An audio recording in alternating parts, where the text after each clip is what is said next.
물거품이 되어버린 동화 같은 이야기를 들어본 적 있으신가요? 저는 제 손으로 직접 그 동화를 산산조각 내버렸습니다. 제가 한때 약혼자라 불렀던 남자, 강태준이 제 가장 친한 친구라 믿었던 최유나의 손가락에 다이아몬드 반지를 끼워주려던 바로 그 순간, 제 결혼 선물이었던 거대한 디지털 액자가 갑자기 꺼졌다가 다시 켜졌습니다. 감미롭게 흐르던 결혼 행진곡이 뚝 끊기고 대신 도시 최고의 호텔 연회장에 설치된 스피커 시스템에서 너무나도 익숙한 목소리가 울려 퍼졌습니다. 그건 바로 오만함과 잔인함으로 가득 찬 태준의 목소리였습니다. 서지욱에는 정말 멍청해. 달콤한 말 몇 마디만 속삭여주면 전부 다 믿어버리거든. 걔네 부모님 시골 땅 담보로 대출 신청 서류에 서명하게 만들 테니까 일이 끝나면 가차없이 버려버리면 그만이야. 연회장을 가득 메운 800여 명의 하객들이 순간 얼어붙었습니다. 저는 길 건너편 빌딩의 카페에 앉아 통유리창 너머로 무대 위에서 핏기 하나 없이 새하얗게 질려버린 신랑 신부의 얼굴을 똑똑히 지켜보고 있었습니다. 거대한 스크린에는 그들의 죄를 입증하는 빼도 박도 못할 증거들이 쉴 새 없이 재생되었습니다. 이윽고 여기저기서 고함과 욕설이 터져나오기 시작했습니다. 하객석에 섞여 있던 평상복 차림의 몇몇 사람들이 동시에 자리에서 일어나 품에서 경찰 신분증을 꺼내 보이며 무대 위로 직진했습니다. 화려하기 그지없던 결혼식은 순식간에 치욕스러운 공개 재판정으로 변해버렸습니다. 사람들은 벌집을 쑤신 듯 혼비백산하여 서로를 밀치며 달아나기 시작했습니다. 그 아수라장 속에서 값비싼 예복을 차려입은 신랑 신부는 차가운 수갑이 채워진 채 끌려나갔습니다. 이 모든 상황 속에서 가장 고통받았어야 할 제가 어떻게 이 잔인한 복수극의 연출가가 되었는지 이해하시려면 시간을 거슬러 올라가야만 합니다. 제가 8년간의 사랑이 진실이라 믿고 12년간의 우정이 영원할 것이라 믿었던 그 시절로 말입니다. 제 이름은 서지우, 올해 32살입니다. 8년 전 저와 강태준은 갓 대학을 졸업한 사회 초년생으로 처음 만났습니다. 가진 것 하나 없는 빈털터리였죠. 저는 여의도의 한 투자 회사에서 금융 분석가로 일했습니다. 숫자와 씨름하는 건조한 일이었지만 덕분에 위험을 감지하는 특별한 감각을 가질 수 있었습니다. 태주는 달랐습니다. 그의 가슴 속에는 인생을 바꿔보겠다는 뜨거운 야망이 불타오르고 있었습니다. 그는 아주 작은 부동산 중개 사무실로 사업을 시작했습니다. 직원은 퇴근 후 달려온 저와 그 단둘뿐이었죠.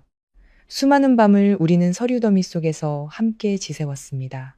제가 꼼꼼하게 법률 조항을 검토하고 자금 흐름을 분석하는 동안 그는 고객을 찾기 위해 서울 시내를 샅샅이 누비고 다녔습니다.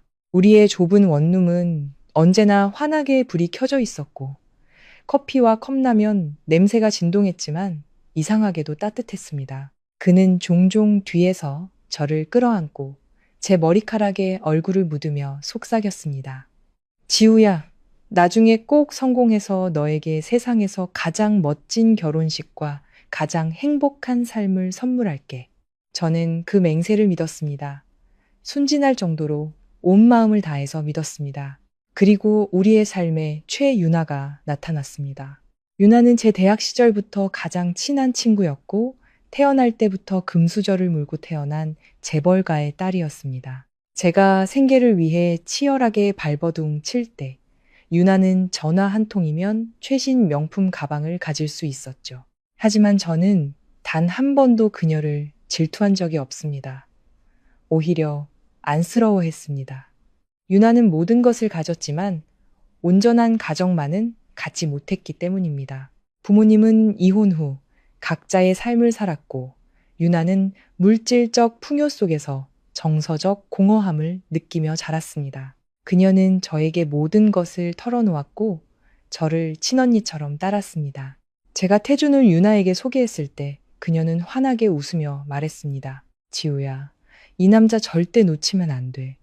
요즘 세상에 이렇게 야망 있으면서 너만 사랑해주는 남자 찾기 정말 힘들어. 저는 가장 친한 친구의 지지에 진심으로 기뻤습니다.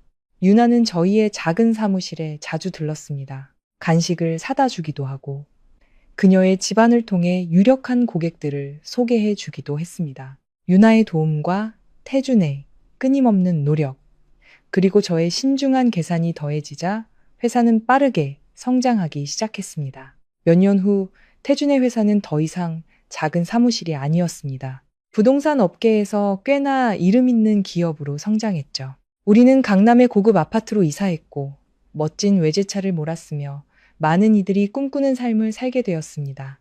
태주는 유나와 여러 친구들이 지켜보는 가운데 근사한 레스토랑에서 저에게 청혼했습니다. 그가 무릎을 꿇고 제 손에 반지를 끼워주는 순간 저는 행복에 겨워 눈물을 흘렸습니다. 세상에서 가장 운이 좋은 여자라고 생각했습니다. 하지만 바로 그 순간부터 모든 것이 제가 알아채지 못하는 사이 서서히 변하기 시작했습니다. 태주는 점점 더 바빠졌습니다. 끝없는 회의와 화려한 파티에 참석했죠. 그는 수천억 원대 프로젝트와 고위급 인사들과의 관계에 대해 이야기하기 시작했습니다.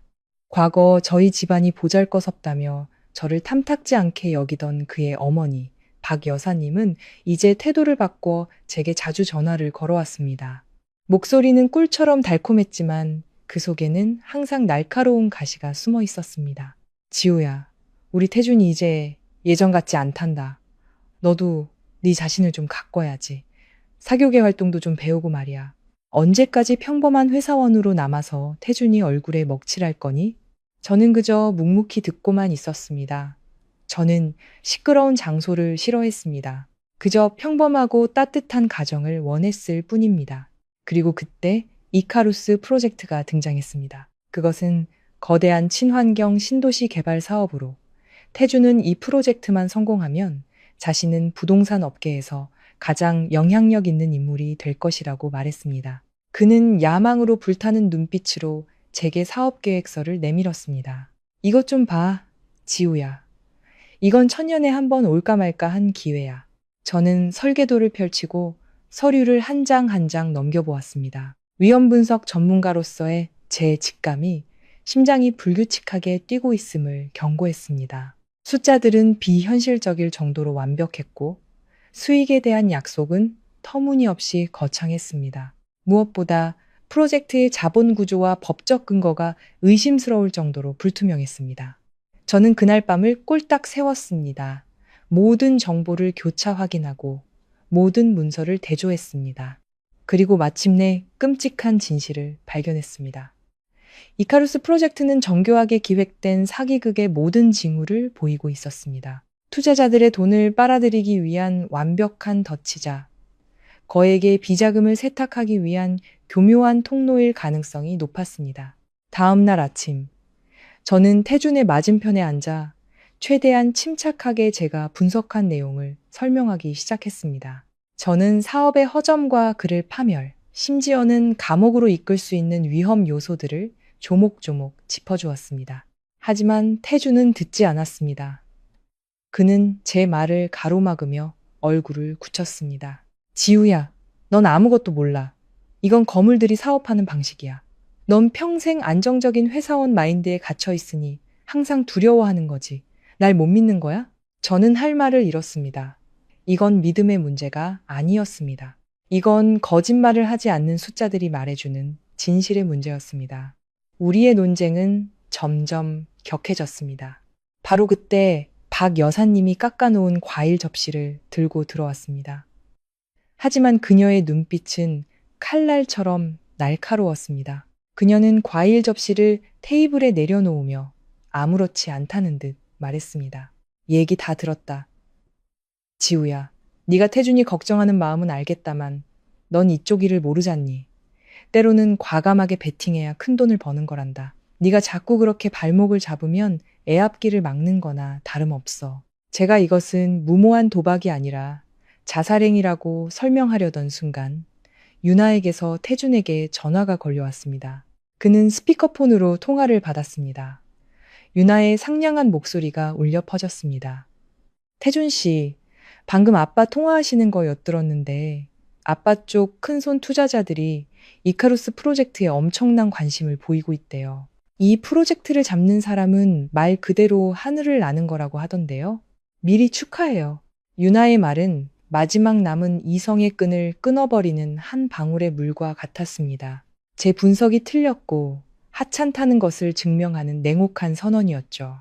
태주는 전화를 끊고 제가 한 번도 본 적 없는 차가운 눈빛으로 저를 쳐다보았습니다. 봤어?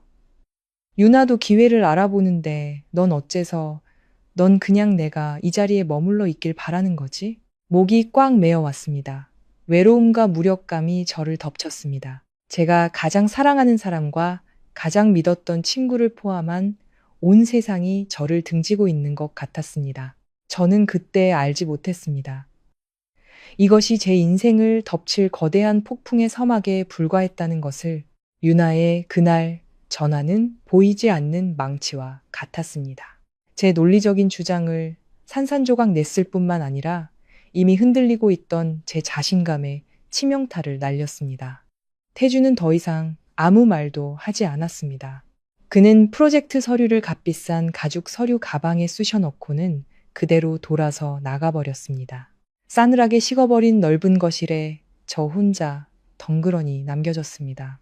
저는 그의 뒷모습을 바라보았습니다. 한때는 너무나 익숙했고 지칠 때마다 기댈 수 있었던 그 등이 이제는 무서울 정도로 낯설고 단단해 보였습니다. 스스로에게 몇 번이고 되물었습니다. 정말 내가 틀린 걸까? 직업적인 신중함이 나를 꿈조차 꾸지 못하는 소심한 사람으로 만들어버린 걸까? 아니면 8년의 사랑이 내 눈을 멀게 해 곁에 있는 남자가 언제부터 변했는지조차 알아채지 못하게 한 걸까? 그 질문들이 제 머릿속을 파고들며 남은 이성을 갉아먹었습니다. 저녁도 먹지 못한 채 저는 그저 창가에 앉아 분주하게 움직이는 도시의 불빛을 내려다보았습니다. 그 어느 때보다 외롭고 길을 잃은 기분이었습니다. 그날 밤늦게서야 태준이 돌아왔습니다. 그에게서는 짙은 술 냄새와 낯선 여자의 향수 냄새가 났습니다. 그는 취하지는 않았지만 눈은 충혈되어 있었고 시선은 허공을 맴돌았습니다. 침실로 들어가지 않고 소파에 털썩 주저앉아 넥타이를 느슨하게 풀었습니다. 저는 따뜻한 물 한 잔을 따라 테이블 위에 놓아주었습니다. 어디 갔다가 이제 와? 저는 목소리가 떨리지 않도록 애쓰며 조용히 물었습니다. 그는 바로 대답하지 않고 고개를 뒤로 젖혀 천장을 바라보았습니다.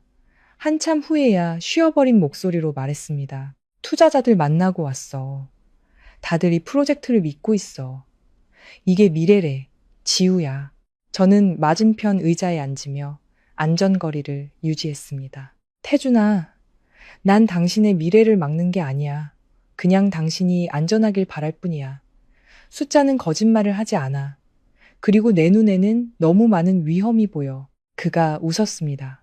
건조하고 비웃음이 가득한 웃음이었습니다. 위험? 이 세상에 위험 없는 일이 어디 있어. 지난 8년간 너를 사랑한 것도 나에겐 하나의 위험이었어. 알아? 그의 말은 비수가 되어 제 심장에 정확히 밝혔습니다. 저는 충격에 아무 말도 할 수 없었습니다. 그는 계속해서 차가운 목소리로 말했습니다. 나에겐 함께 전진할 동반자가 필요해. 항상 뒤에서 내 옷자락이나 잡아당기는 사람이 아니라. 알겠어? 난 이제 너무 지쳤어. 알고 있었습니다. 너무나도 잘 알고 있었죠. 그가 원하는 동반자는 더 이상 제가 아니었습니다. 그 사람은 유나처럼 명망 있는 가문의 딸이어야 했고 제가 결코 줄 수 없는 인맥과 기회를 가져다 줄 수 있는 사람이어야 했습니다. 저는 더 이상 듣고 싶지 않아 자리에서 일어났습니다. 나도 지쳤어. 먼저 들어가 쉴게. 저는 등을 돌려 침실로 들어가 문을 닫았습니다. 마치 두 개의 세상을 분리하려는 것처럼. 그날 밤 8년 만에 처음으로 저는 혼자 잠이 들었고 그는 거실 소파에서 잠들었습니다. 넓은 침대의 빈자리가 그 어느 때보다 차갑고 광활하게 느껴졌습니다. 그 후 며칠은 제 인생에서 가장 무거운 시간이었습니다. 집안의 공기는 숨막힐 듯 무거웠습니다.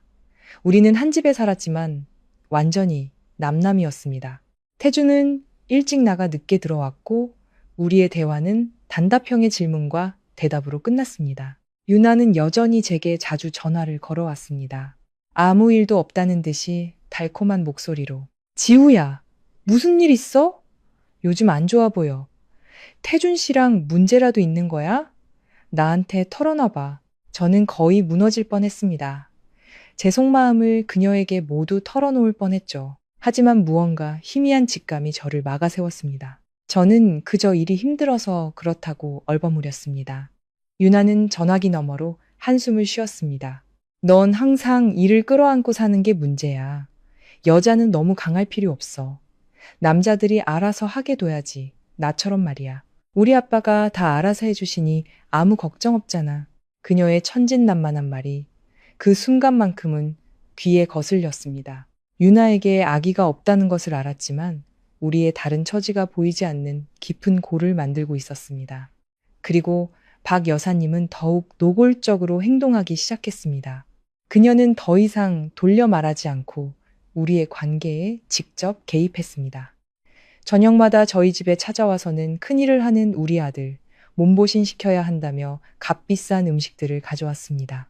그녀는 거실 한가운데 앉아 아들과 시끄럽게 떠들었고 저는 완전히 투명인간 취급을 당했습니다. 어느 날 저녁 제가 부엌에서 설거지를 하고 있을 때 그녀가 태준에게 하는 말이 똑똑히 들렸습니다.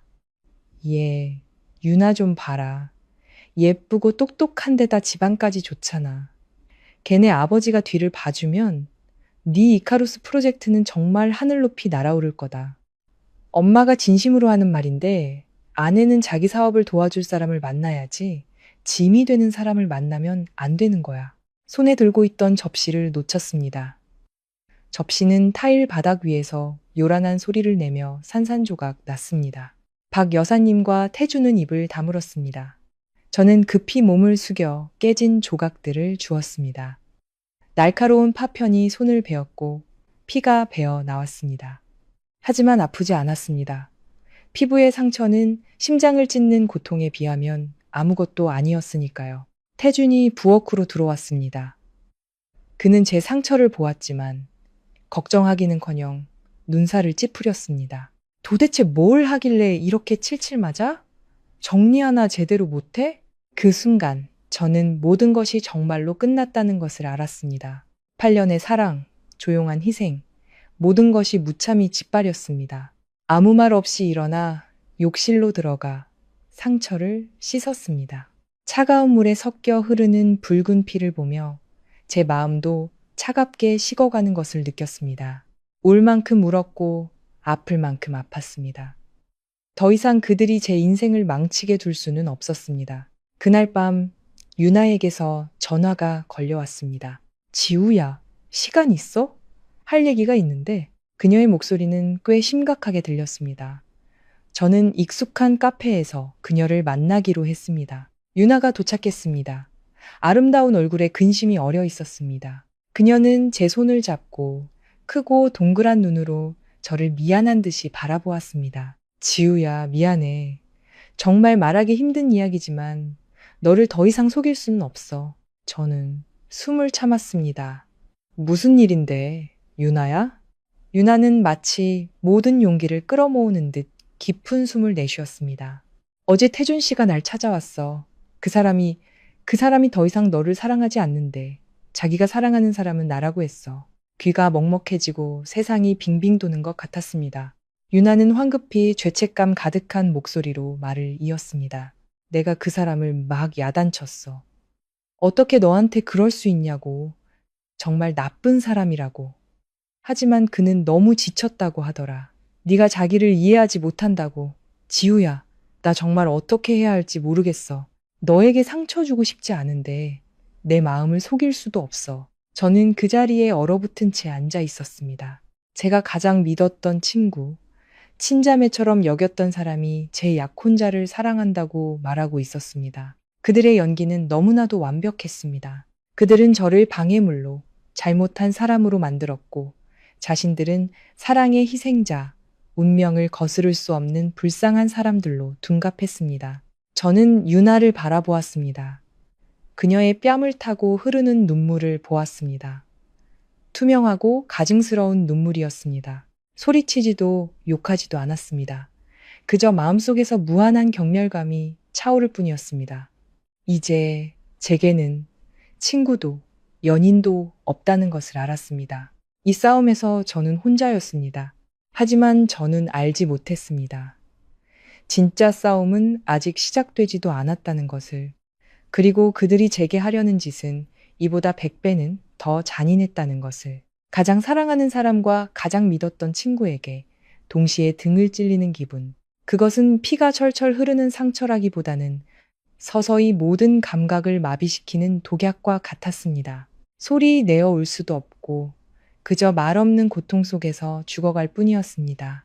그날 카페를 나서는 제 모습은 영혼을 잃은 사람과 같았습니다. 유나의 고백, 그녀의 악어의 눈물이 태준과 박 여사님의 가시돋친 말들과 뒤섞여 귀를 찢는 듯한 배신의 교향곡을 만들어냈습니다. 한때 태준과 손을 잡고 거닐며 달콤한 입맞춤을 나누었던 익숙한 거리를 정처 없이 헤맸습니다. 모든 것은 그대로였지만 사람의 마음만이 변해버렸습니다. 집으로 바로 돌아가지 않았습니다. 태준을 마주하고 싶지 않았습니다.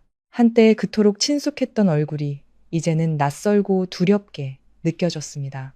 휴대전화를 끄고 작은 호텔을 찾아 혼자 머물렀습니다. 숨 쉴 공간이 산산조각 난 마음을 추스를 시간이 필요했습니다. 적어도 며칠간은 저를 내버려 둘 것이라고 생각했습니다. 하지만 저는 틀렸습니다. 그들의 잔인함은 제 상상을 초월했습니다. 다음 날 아침, 눈을 뜨자마자 호텔 방문이 거칠게 두드려졌습니다. 놀라서 정신을 차리기도 전에 문이 벌컥 열렸습니다. 살기등등한 표정의 태준과 박 여사님이 방으로 쳐들어왔습니다. 대단하다 아주. 말 한마디 없이 외박을 해? 도대체 무슨 짓을 꾸미는 거야? 박 여사님이 제게 달려들어 손가락질하며 소리쳤습니다. 태준은 문가에 팔짱을 낀 채 얼음장처럼 차가운 눈으로 저를 내려다보았습니다. 서지우, 장난 그만하고 당장 집으로 돌아가. 저는 떨리는 손으로 이불을 가슴까지 끌어올렸습니다. 여긴 어떻게 알고 오셨어요? 태준이 비웃으며 말했습니다. 네가 숨을 수 있을 것 같아? 네 전화기에 위치 추적기 심어놨어. 전화 한 통이면 네가 어느 구석에 처박혀 있는지 다 알 수 있지. 등골이 오싹해졌습니다. 그가 저를 감시하고 있었습니다. 제가 사랑했던 남자가 저를 범죄자처럼 감시하고 있었던 겁니다. 당장 집으로 가자. 무슨 일이든 집에 가서 해결해. 더 이상 우리 집안 망신시키지 말고. 박 여사님이 명령했습니다. 저항할 힘도 없이 저는 그림자처럼 그들을 따라 나섰습니다. 아파트에 돌아오자 더욱 끔찍한 광경이 저를 기다리고 있었습니다. 최유나가 거실에 앉아 있었고 그 옆에는 그녀의 아버지로 보이는 권위적인 모습의 중년 남성이 있었습니다. 유나는 저를 보자 걱정스러운 표정을 지으며 자리에서 일어났습니다. 지우야, 돌아왔구나. 다들 너 걱정 많이 했어. 저는 아무 말 없이 텅 빈 눈으로 그녀를 바라보았습니다. 태주는 저를 소파에 억지로 앉혔습니다. 그들 모두의 맞은편에요. 박 여사님이 헛기침을 하며 연극을 시작했습니다. 지우야, 오늘 여기 유나 아버지이신 최 회장님도 와 계시니 오해 없도록 모든 걸 확실히 해야겠다. 그녀는 뻔뻔하게 사실을 왜곡하며 장황하게 늘어놓기 시작했습니다. 제가 이기적이고 태준의 미래를 생각할 줄 모르며 유나를 향해 근거 없는 질투를 했다고 말했습니다. 심지어 태준과 유나가 사랑에 빠진 것은 운명이며 누구도 원치 않았지만 거스를 수 없는 일이었다고 했습니다. 태준은 옆에서 고개를 숙인 채 침묵했습니다. 그것은 암묵적인 동의였습니다. 유나는 가끔 끼어들었습니다. 어머님, 지우한테 너무 그러지 마세요. 그냥 조금 충격을 받아서 그럴 거예요. 그녀의 착하고 가여운 척하는 모습에 구역질이 났습니다. 마침내 서론을 마친 그들은 본론으로 들어갔습니다. 태주는 두꺼운 서류 뭉치를 테이블 위에 올려놓고 제 쪽으로 밀었습니다. 그의 목소리에는 더 이상 어떤 감정도 남아있지 않았습니다. 오직 비즈니스 파트너에게 말하는 듯한 냉정함 뿐이었습니다. 지우야, 이건 프로젝트 대출 보증 서류야. 깊이 생각해봤는데 이 기회를 포기할 수 없어. 여기에 서명해줘. 저는 서류 뭉치와 저를 기다리는 얼굴들을 번갈아 보았습니다. 이제야 모든 것을 알겠습니다. 그들은 제 연인을 빼앗는 것뿐만 아니라 제 마지막 남은 가치까지 짜내려 하고 있었습니다. 그들은 제가 아직 태준을 사랑한다는 것을 알고 있었습니다. 제가 마음이 약해져서 8년의 정 때문에 희생할 것이라고 생각한 겁니다. 여기에 서명해서 뭘 하려고요? 제 목소리가 쉬어 나왔습니다. 태준은 조금도 흔들림 없는 눈빛으로 저를 보았습니다. 프로젝트 자금을 확보하기 위해서 담보는 내 부모님 시골집이야. 꽝! 머릿속에서 거대한 폭발이 일어났습니다. 부모님의 집. 그것은 부모님의 모든 것이었습니다. 그분들의 평생의 땀과 눈물이 깃든 제가 태어나고 자란 곳이었습니다. 그들은 제가 그 신성한 장소를 사기 프로젝트에 도박하도록 하려 했습니다. 절대 안 돼. 저는 속삭이다가 이내 소리쳤습니다. 절대 그런 짓은 하지 않을 거예요. 제 반응은 그들의 예상 밖이었던 것 같습니다. 박 여사님이 테이블을 내리쳤습니다. 뭐라고? 서명을 안 해? 태준이가 너를 위해 지난 몇 년간 얼마나 희생했는데 넌 그를 위해 이 정도도 희생 못하니? 그 시골집이 태준이의 미래에 비하면 얼마나 된다고. 유나도 서둘러 끼어들었습니다. 설득하는 듯한 목소리로 지우야, 다시 생각해봐. 이건 태준 씨 인생을 바꿀 기회야. 나중에 성공하면 너한테도 부모님께도 다 갚을 거야. 갚는다고? 저는 웃음을 터뜨렸습니다. 쓰라리고 미친 듯한 웃음이었습니다. 갚는다고요? 어떻게? 제 약혼자를 빼앗고 저희 부모님 집을 당신들 발판으로 삼은 다음에요? 최유나. 이제 그 연극 좀 그만하지? 유나는 얼어붙었습니다. 아름다운 얼굴이 새하얗게 질렸습니다. 아마 제가 이렇게 직설적으로 말할 줄은 몰랐을 겁니다. 방 안의 공기는 극도로 팽팽해졌습니다. 태준이 벌떡 일어났습니다. 그는 더 이상 참을성이 없어 보였습니다. 서지우, 마지막으로 말할게. 서명하든지 아니면 우리 끝내든지. 저도 일어섰습니다. 한때 제 모습으로 가득 찼던 그의 눈을 똑바로 마주 보았습니다. 이제 그 눈에는 탐욕과 잔인함만이 남아 있었습니다. 그럼 끝내요. 제 단호한 두 마디에 방 안의 모든 사람들이 경악했습니다. 태주는 분노와 불신이 뒤섞인 눈으로 저를 쳐다보았습니다. 그는 항상 인내하고 물러서는 서지우에 익숙해져 있었을 겁니다. 궁지에 몰렸을 때 제가 이렇게까지 단단해질 수 있다는 것은 상상도 못했을 겁니다. 좋아. 그가 이를 갈며 말했습니다. 네가 선택한 거야. 그러고는 박 여사님과 유나를 향해 단호하게 말했습니다. 어머니, 유나 씨, 갑시다. 그들은 마치 낯선 사람을 지나치듯 저를 스쳐 지나갔습니다. 문을 나서기 전 유나가 저를 돌아보았습니다. 그녀의 눈에는 더 이상 가여운 표정이 없었습니다.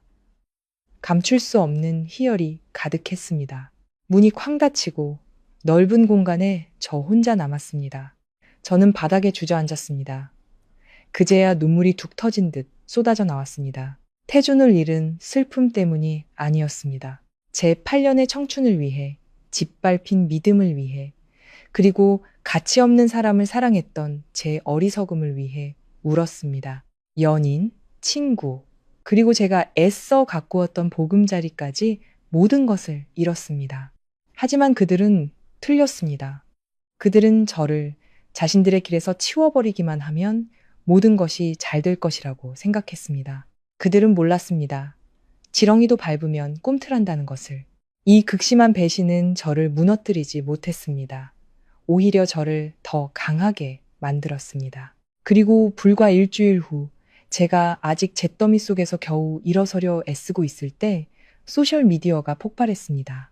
강태준과 최유나의 약혼 사진이 공개적으로 게시되었고 수많은 역경 끝에 마침내 인생의 진정한 짝을 찾았습니다. 라는 달콤한 문구가 덧붙여졌습니다.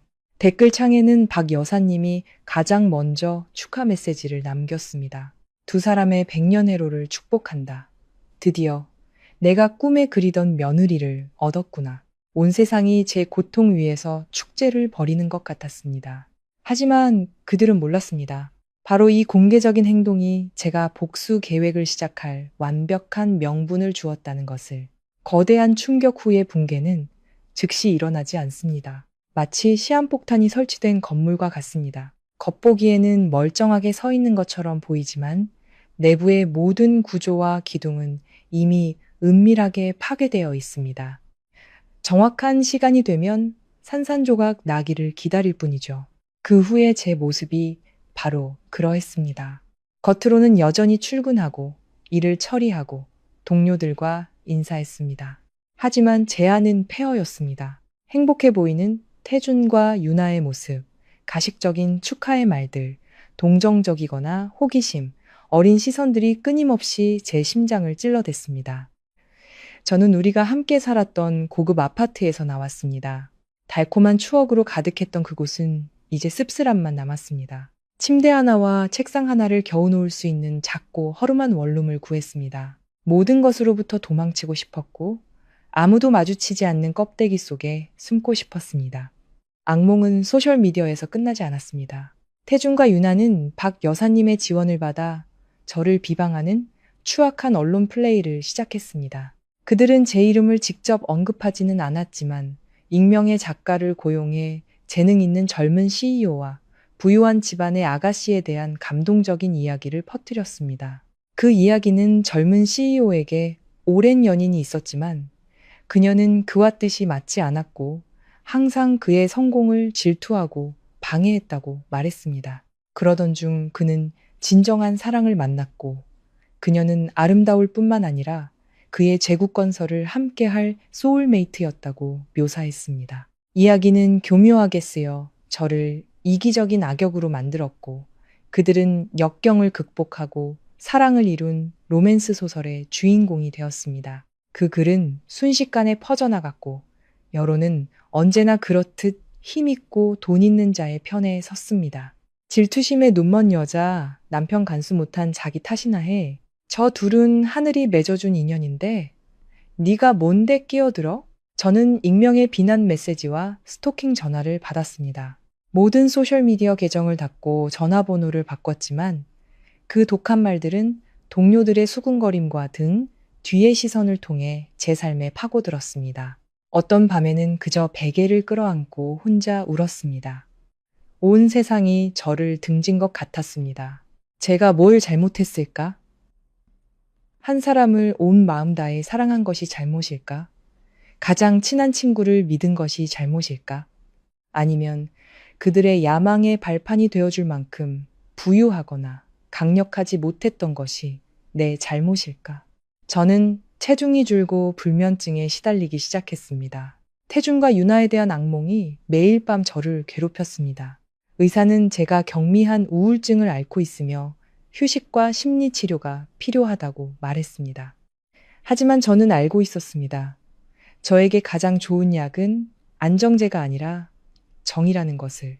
그리고 제가 절망의 가장 깊은 곳에 있을 때 한 줄기 빛이 비쳤습니다. 비가 억수같이 쏟아지는 어느 오후였습니다. 저는 원룸에 앉아 창밖의 하얀 빗줄기를 멍하니 바라보고 있었습니다. 그때 발신인 이름 없는 아주 낯선 주소로부터 이메일 한 통을 받았습니다. 제목은 단 4글자였습니다. 이카루스의 진실. 심장이 마구 뛰기 시작했습니다. 몇 초간 망설이다가 이메일을 열었습니다. 안에는 아무런 인사말 없이 단 한 줄의 짧은 문장이 적혀 있었습니다. 당신이 의심하는 것이 맞습니다. 하지만 진실은 그보다 더 끔찍합니다. 알고 싶다면 내일 저녁 8시 X카페 2층으로 혼자 오십시오. 저는 그 이메일을 수십 번이나 다시 읽었습니다. 두려움과 호기심이 동시에 밀려왔습니다. 이 사람은 누구일까? 내가 그 프로젝트를 의심하고 있다는 것을 어떻게 알았을까? 이것은 태준과 유나가 파놓은 함정일까? 수천 개의 질문이 머릿속을 맴돌았습니다.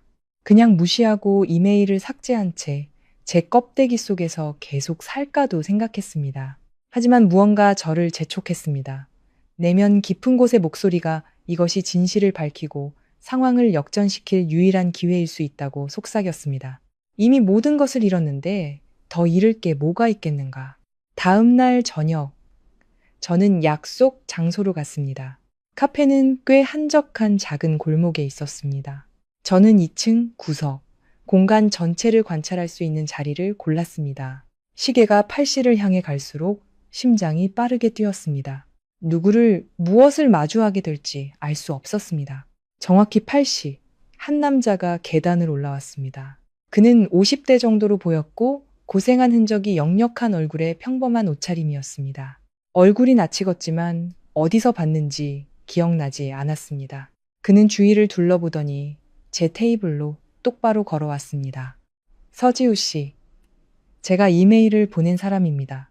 그의 목소리는 낮고 약간 지쳐 있었습니다. 저는 평정을 유지하려 했으며 그를 바라보았습니다.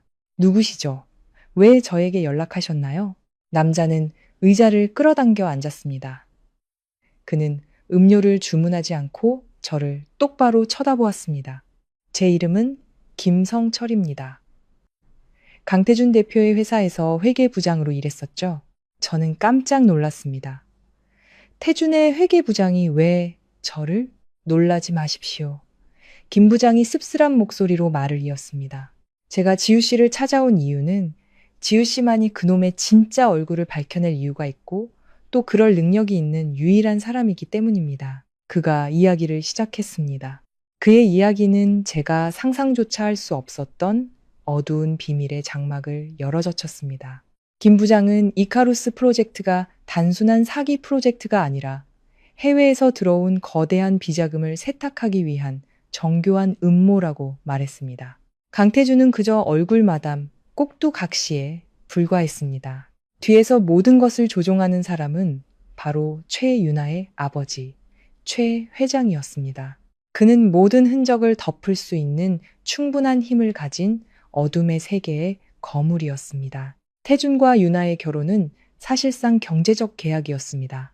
사업 관계를 합법화하고 태준을 그들의 범죄 조직에 묶어두기 위한 수단이었죠. 태준이 이를 잘 해내면 모든 것을 얻게 될 것이고, 만약 문제가 생기면 그가 모든 죄를 뒤집어쓰게 될 것이었습니다. 그런데 왜 이 사실들을 저에게 말씀하시는 거죠?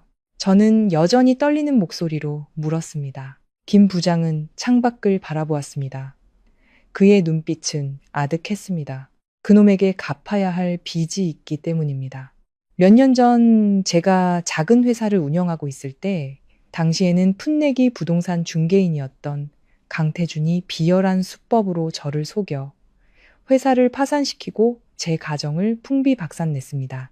저는 수년간 그에게 접근할 방법을 찾았고 그의 회사에 회계 담당으로 들어가 오늘만을 기다렸습니다. 그가 다른 사람들의 고통 위에 쌓아 올린 모든 것을 무너뜨릴 바로 오늘을요. 저는 충격적인 정보를 소화하려 애쓰며 조용히 앉아 있었습니다. 강태준의 희생자는 저뿐만이 아니었습니다. 화려한 겉모습 뒤에 그는 수단과 방법을 가리지 않는 잔인한 인간이었습니다. 예상치 못한 동맹이 저와 김 부장 사이에 형성되었습니다. 고통과 복수심 위에 세워진 동맹이었습니다.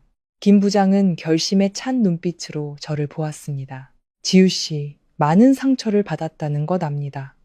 하지만 지금은 무너져 있을 때가 아닙니다. 저에게는 증거가 있습니다. 하지만 지우 씨의 도움이 필요합니다. 당신은 금융 전문가이니 그들의 자금 흐름 속에서 치명적인 약점을 찾아낼 수 있을 겁니다. 우리는 함께 그들을 무너뜨릴 수 있습니다. 강태준뿐만 아니라 저 늙은 여우 최 회장까지도요. 함께 하시겠습니까? 저는 제 앞에 앉은 남자의 불타는 눈을 보았습니다. 그 속에서 제 자신의 모습을 보았습니다. 궁지에 몰려 명예 외에는 더 이상 잃을 것이 없는 사람의 모습을. 저는 깊은 숨을 내쉬고 단호하게 고개를 끄덕였습니다. 함께 하겠습니다. 그 순간 저는 밤마다 홀로 눈물 흘리던 연약한 서지우는 이미 죽었다는 것을 알았습니다. 이제는 폭풍에 맞설 준비가 된 서지우만이 남았습니다. 빼앗긴 모든 것을 되찾을 서지우가 저 자신뿐만 아니라 그들의 또 다른 희생자들을 위해서. 그날 밤 김 부장과 나눈 악수는 단순한 동의가 아니었습니다. 그것은 맹세였습니다.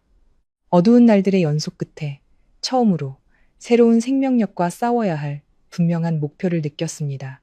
복수는 때때로 부정적인 감정이 아닙니다.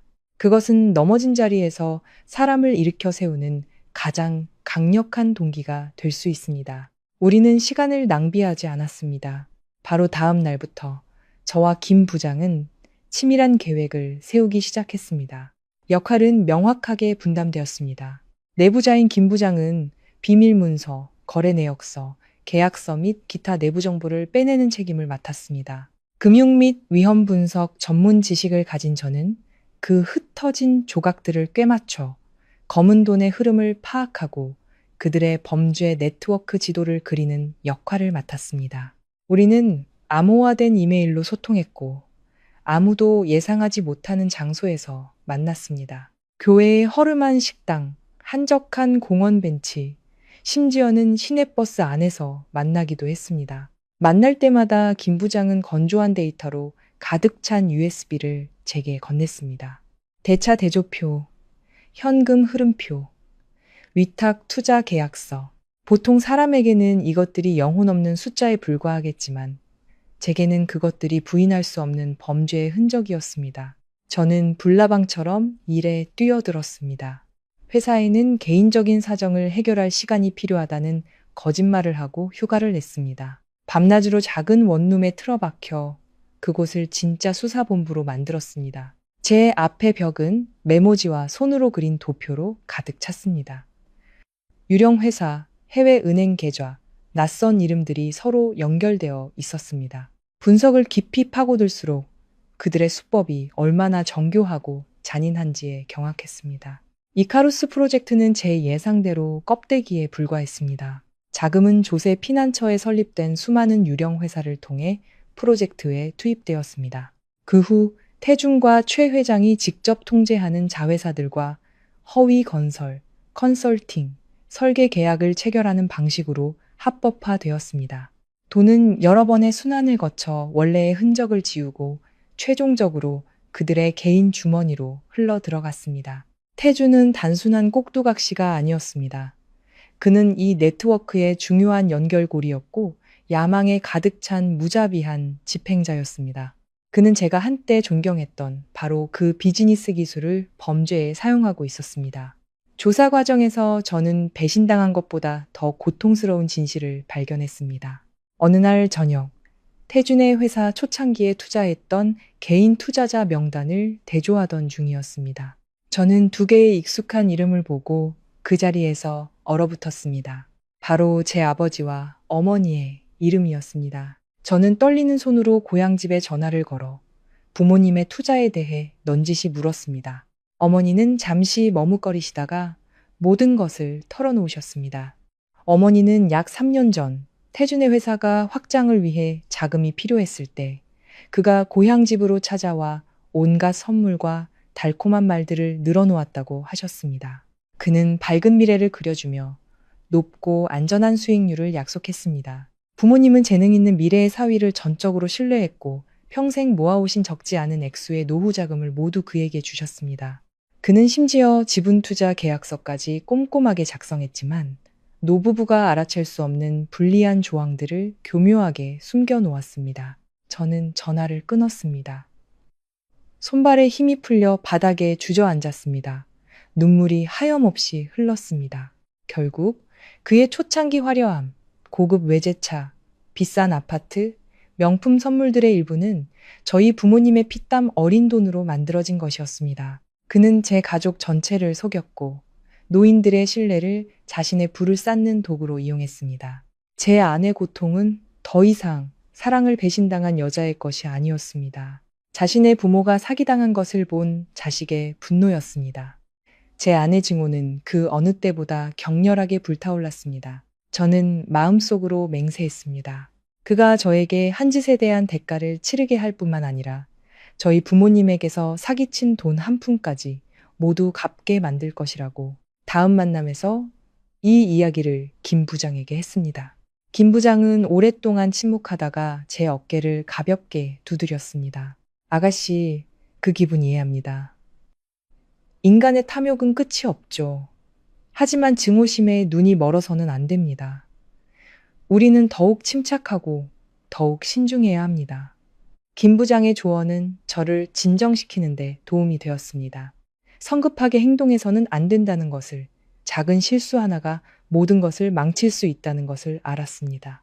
한편 태준과 유나의 결혼식은 성대하게 준비되고 있었습니다. 그들은 언론에 돈을 아끼지 않았고 가장 호화로운 장소에서 찍은 웨딩 사진들을 계속해서 공개했습니다. 그들의 사진 한 장, 문구 하나하나가 제 상처를 깊이 파고드는 비수와 같았습니다. 하지만 이제 저는 더 이상 아픔을 느끼지 않았습니다. 저는 차가운 미소를 지으며 그것들을 바라보았습니다. 마음껏 즐겨라. 마음껏 누려라. 그것이 너희들의 마지막 행복한 날들이 될 테니까. 그들의 웃음 하나하나, 자랑 하나하나가 그들 자신의 마지막 무대를 쌓아 올리는데 기여하고 있었기 때문입니다. 그 무대에서 마지막 커튼을 내릴 사람은 바로 나일 테니까. 저와 김 부장의 조용한 전쟁은 가장 긴장된 국면에 접어들었습니다. 하루하루가 마치 줄타기를 하는 것 같았습니다. 작은 실수 하나만으로도 나락으로 떨어질 수 있었습니다. 태준과 최 회장 부자는 어리석은 자들이 아니었습니다. 그들은 극도로 신중하고 의심이 많았습니다. 김 부장은 제가 떠난 후 태준이 회사의 모든 네트워크 보안 시스템을 교체하고 전문가 팀을 고용해 모든 허점을 점검했다고 말했습니다. 자료를 외부로 빼내는 것은 점점 더 어렵고 위험해졌습니다. 한 번은 김 부장이 중요한 파일을 복사하다가 발각될 뻔했습니다. 보안 요원이 예고 없이 순찰을 돌 때 그의 심장은 터질 듯이 뛰었다고 합니다. 다행히 그는 재빨리 USB를 숨기고 야근하는 척 연기할 수 있었습니다. 그는 전화로 제게 이 이야기를 해주었습니다. 목소리는 여전히 떨렸지만 그 안에는 흔들림 없는 결의가 빛나고 있었습니다. 괜찮습니다. 어려울수록 우리가 올바른 길을 가고 있다는 증거입니다. 그들이 두려워하고 있다는 뜻이니까요. 그들의 두려움은 행동으로만 나타나지 않았습니다. 겉으로는 태준과 유나가 여전히 행복해 보였지만 김 부장은 회사 분위기가 극도로 긴장되어 있다고 말했습니다. 태준은 더욱 신경질적이고 의심이 많아졌습니다. 그는 이유 없이 직원들에게 소리를 지르기 시작했습니다. 유나도 더 이상 상냥한 모습을 보이지 않았습니다. 그녀는 회사의 결정에 더 깊이 개입하기 시작했고 권력 분배 문제로 태준과 자주 다퉜습니다. 이 정략 결혼은 그들이 겉으로 보여주는 것처럼 장밋빛이 아니었던 것 같습니다. 그것은 이익을 둘러싼 암투였고 둘 다 만만한 상대가 아니었습니다. 저는 그 이야기를 들으며 조금도 통쾌하지 않았습니다. 그저 지독한 아이러니를 느낄 뿐이었습니다. 그들은 저를 밀어내기 위해 손을 잡았지만 이제는 서로를 물어뜯고 있었습니다. 그리고 중요한 전환점이 찾아왔습니다. 김 부장이 제게 매우 중대한 소식을 전해왔습니다. 곧 태준, 유나, 그리고 최 회장이 제주도의 한 고급 리조트에서 비밀 회동을 가질 예정이라는 것이었습니다. 이카루스 프로젝트의 첫 번째 자금 조달로 얻은 이익 분배를 논의하기 위해서였습니다. 이 회의는 극비였고 그들 3명과 몇몇 핵심 측근만 참석할 예정이었습니다. 이것이 절호의 기회입니다. 지우 씨. 김 부장이 흥분된 목소리로 말했습니다. 만약 우리가 이 회의 내용을 확보할 수 있다면 그들을 한꺼번에 기소할 결정적인 증거가 될 겁니다. 하지만 어떻게 그 내용을 얻을 수 있을까요? 그 리조트는 경비가 삼엄했고 외부인은 절대 접근할 수 없었습니다. 저와 김 부장은 물거품이 되어버린 동화 같은 이야기를 들어본 적 있으신가요? 저는 제 손으로 직접 그 동화를 산산조각 내버렸습니다.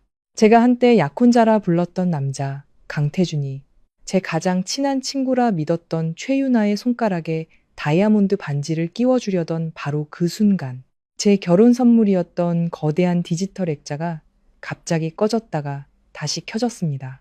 감미롭게 흐르던 결혼 행진곡이 뚝 끊기고 대신 도시 최고의 호텔 연회장에 설치된 스피커 시스템에서 너무나도 익숙한 목소리가 울려 퍼졌습니다. 그건 바로 오만함과 잔인함으로 가득 찬 태준의 목소리였습니다.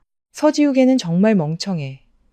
달콤한 말 몇 마디만 속삭여주면 전부 다 믿어버리거든. 걔네 부모님 시골 땅 담보로 대출 신청 서류에 서명하게 만들 테니까 일이 끝나면 가차없이 버려버리면 그만이야. 연회장을 가득 메운 800여 명의 하객들이 순간 얼어붙었습니다. 저는 길 건너편 빌딩의 카페에 앉아 통유리창 너머로 무대 위에서 핏기 하나 없이 새하얗게 질려버린 신랑 신부의 얼굴을 똑똑히 지켜보고 있었습니다. 거대한 스크린에는 그들의 죄를 입증하는 빼도 박도 못할 증거들이 쉴 새 없이 재생되었습니다. 이윽고 여기저기서 고함과 욕설이 터져나오기 시작했습니다. 하객석에 섞여 있던 평상복 차림의 몇몇 사람들이 동시에 자리에서 일어나 품에서 경찰 신분증을 꺼내 보이며 무대 위로 직진했습니다. 화려하기 그지없던 결혼식은 순식간에 치욕스러운 공개 재판정으로 변해버렸습니다. 사람들은 벌집을 쑤신 듯 혼비백산하여 서로를 밀치며 달아나기 시작했습니다. 그 아수라장 속에서 값비싼 예복을 차려입은 신랑 신부는 차가운 수갑이 채워진 채 끌려나갔습니다. 이 모든 상황 속에서 가장 고통받았어야 할 제가 어떻게 이 잔인한 복수극의 연출가가 되었는지 이해하시려면 시간을 거슬러 올라가야만 합니다. 제가 8년간의 사랑이 진실이라 믿고 12년간의 우정이 영원할 것이라 믿었던 그 시절로 말입니다. 제 이름은 서지우, 올해 32살입니다. 8년 전 저와 강태준은 갓 대학을 졸업한 사회 초년생으로 처음 만났습니다. 가진 것 하나 없는 빈털터리였죠. 저는 여의도의 한 투자 회사에서 금융 분석가로 일했습니다. 숫자와 씨름하는 건조한 일이었지만 덕분에 위험을 감지하는 특별한 감각을 가질 수 있었습니다. 태준은 달랐습니다. 그의 가슴 속에는 인생을 바꿔보겠다는 뜨거운 야망이 불타오르고 있었습니다. 그는 아주 작은 부동산 중개 사무실로 사업을 시작했습니다. 직원은 퇴근 후 달려온 저와 그 단둘뿐이었죠. 수많은 밤을 우리는 서류 더미 속에서 함께 지새웠습니다. 제가 꼼꼼하게 법률 조항을 검토하고 자금 흐름을 분석하는 동안 그는 고객을 찾기 위해 서울 시내를 샅샅이 누비고 다녔습니다. 우리의 좁은 원룸은 언제나 환하게 불이 켜져 있었고 커피와 컵라면 냄새가 진동했지만 이상하게도 따뜻했습니다. 그는 종종 뒤에서 저를 끌어안고 제 머리카락에 얼굴을 묻으며 속삭였습니다. 지우야, 나중에 꼭 성공해서 너에게 세상에서 가장 멋진 결혼식과 가장 행복한 삶을 선물할게. 저는 그 맹세를 믿었습니다. 순진할 정도로 온 마음을 다해서 믿었습니다. 그리고 우리의 삶에 최유나가 나타났습니다. 유나는 제 대학 시절부터 가장 친한 친구였고 태어날 때부터 금수저를 물고 태어난 재벌가의 딸이었습니다. 제가 생계를 위해 치열하게 발버둥 칠 때 유나는 전화 한 통이면 최신 명품 가방을 가질 수 있었죠. 하지만 저는 단 한 번도 그녀를 질투한 적이 없습니다. 오히려 안쓰러워했습니다. 유나는 모든 것을 가졌지만 온전한 가정만은 갖지 못했기 때문입니다. 부모님은 이혼 후 각자의 삶을 살았고 유나는 물질적 풍요 속에서 정서적 공허함을 느끼며 자랐습니다. 그녀는 저에게 모든 것을 털어놓았고 저를 친언니처럼 따랐습니다. 제가 태준을 유나에게 소개했을 때 그녀는 환하게 웃으며 말했습니다. 지우야, 이 남자 절대 놓치면 안 돼. 요즘 세상에 이렇게 야망 있으면서 너만 사랑해주는 남자 찾기 정말 힘들어. 저는 가장 친한 친구의 지지에 진심으로 기뻤습니다. 유나는 저희의 작은 사무실에 자주 들렀습니다. 간식을 사다 주기도 하고 그녀의 집안을 통해 유력한 고객들을 소개해 주기도 했습니다. 유나의 도움과 태준의 끊임없는 노력, 그리고 저의 신중한 계산이 더해지자 회사는 빠르게 성장하기 시작했습니다. 몇 년 후 태준의 회사는 더 이상 작은 사무실이 아니었습니다. 부동산 업계에서 꽤나 이름 있는 기업으로 성장했죠. 우리는 강남의 고급 아파트로 이사했고 멋진 외제차를 몰았으며 많은 이들이 꿈꾸는 삶을 살게 되었습니다. 태주는 유나와 여러 친구들이 지켜보는 가운데 근사한 레스토랑에서 저에게 청혼했습니다. 그가 무릎을 꿇고 제 손에 반지를 끼워주는 순간 저는 행복에 겨워 눈물을 흘렸습니다. 세상에서 가장 운이 좋은 여자라고 생각했습니다. 하지만 바로 그 순간부터 모든 것이 제가 알아채지 못하는 사이 서서히 변하기 시작했습니다. 태주는 점점 더 바빠졌습니다. 끝없는 회의와 화려한 파티에 참석했죠. 그는 수천억 원대 프로젝트와 고위급 인사들과의 관계에 대해 이야기하기 시작했습니다. 과거 저희 집안이 보잘것없다며 저를 탐탁지 않게 여기던 그의 어머니, 박 여사님은 이제 태도를 바꿔 제게 자주 전화를 걸어왔습니다. 목소리는 꿀처럼 달콤했지만 그 속에는 항상 날카로운 가시가 숨어 있었습니다. 지우야, 우리 태준이 이제 예전 같지 않단다. 너도 네 자신을 좀 가꿔야지. 사교계 활동도 좀 배우고 말이야. 언제까지 평범한 회사원으로 남아서 태준이 얼굴에 먹칠할 거니? 저는 그저 묵묵히 듣고만 있었습니다. 저는 시끄러운 장소를 싫어했습니다. 그저 평범하고 따뜻한 가정을 원했을 뿐입니다. 그리고 그때 이카루스 프로젝트가 등장했습니다. 그것은 거대한 친환경 신도시 개발 사업으로 태주는 이 프로젝트만 성공하면 자신은 부동산 업계에서 가장 영향력 있는 인물이 될 것이라고 말했습니다. 그는 야망으로 불타는 눈빛으로 제게 사업 계획서를 내밀었습니다. 이것 좀 봐, 지우야. 이건 천년에 한 번 올까 말까 한 기회야.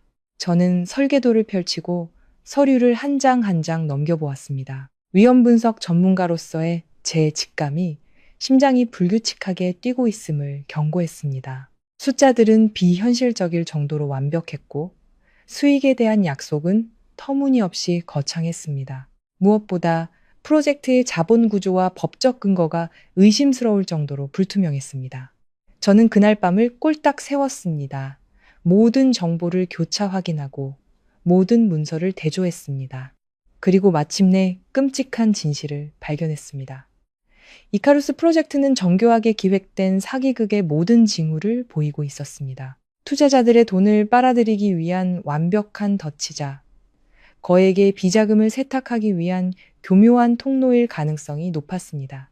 다음 날 아침, 저는 태준의 맞은편에 앉아 최대한 침착하게 제가 분석한 내용을 설명하기 시작했습니다.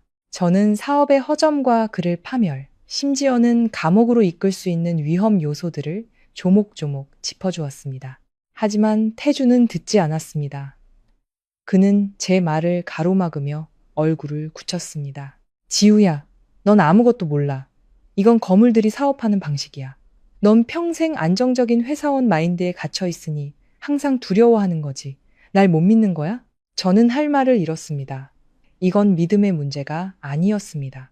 이건 거짓말을 하지 않는 숫자들이 말해주는 진실의 문제였습니다. 우리의 논쟁은 점점 격해졌습니다. 바로 그때 박 여사님이 깎아놓은 과일 접시를 들고 들어왔습니다. 하지만 그녀의 눈빛은 칼날처럼 날카로웠습니다. 그녀는 과일 접시를 테이블에 내려놓으며 아무렇지 않다는 듯 말했습니다. 얘기 다 들었다. 지우야, 네가 태준이 걱정하는 마음은 알겠다만 넌 이쪽 일을 모르잖니. 때로는 과감하게 베팅해야 큰 돈을 버는 거란다. 네가 자꾸 그렇게 발목을 잡으면 애 앞길을 막는 거나 다름없어. 제가 이것은 무모한 도박이 아니라 자살행위라고 설명하려던 순간 유나에게서 태준에게 전화가 걸려왔습니다. 그는 스피커폰으로 통화를 받았습니다. 유나의 상냥한 목소리가 울려 퍼졌습니다. 태준 씨, 방금 아빠 통화하시는 거 엿들었는데 아빠 쪽 큰손 투자자들이 이카루스 프로젝트에 엄청난 관심을 보이고 있대요. 이 프로젝트를 잡는 사람은 말 그대로 하늘을 나는 거라고 하던데요. 미리 축하해요. 유나의 말은 마지막 남은 이성의 끈을 끊어버리는 한 방울의 물과 같았습니다. 제 분석이 틀렸고 하찮다는 것을 증명하는 냉혹한 선언이었죠. 태주는 전화를 끊고 제가 한 번도 본 적 없는 차가운 눈빛으로 저를 쳐다보았습니다. 봤어? 유나도 기회를 알아보는데 넌 어째서 넌 그냥 내가 이 자리에 머물러 있길 바라는 거지? 목이 꽉 메어왔습니다. 외로움과 무력감이 저를 덮쳤습니다. 제가 가장 사랑하는 사람과 가장 믿었던 친구를 포함한 온 세상이 저를 등지고 있는 것 같았습니다. 저는 그때 알지 못했습니다. 이것이 제 인생을 덮칠 거대한 폭풍의 서막에 불과했다는 것을. 유나의 그날 전화는 보이지 않는 망치와 같았습니다. 제 논리적인 주장을 산산조각 냈을 뿐만 아니라 이미 흔들리고 있던 제 자신감에 치명타를 날렸습니다. 태주는 더 이상 아무 말도 하지 않았습니다. 그는 프로젝트 서류를 값비싼 가죽 서류 가방에 쑤셔넣고는 그대로 돌아서 나가버렸습니다. 싸늘하게 식어버린 넓은 거실에 저 혼자 덩그러니 남겨졌습니다. 저는 그의 뒷모습을 바라보았습니다. 한때는 너무나 익숙했고 지칠 때마다 기댈 수 있었던 그 등이 이제는 무서울 정도로 낯설고 단단해 보였습니다. 스스로에게 몇 번이고 되물었습니다.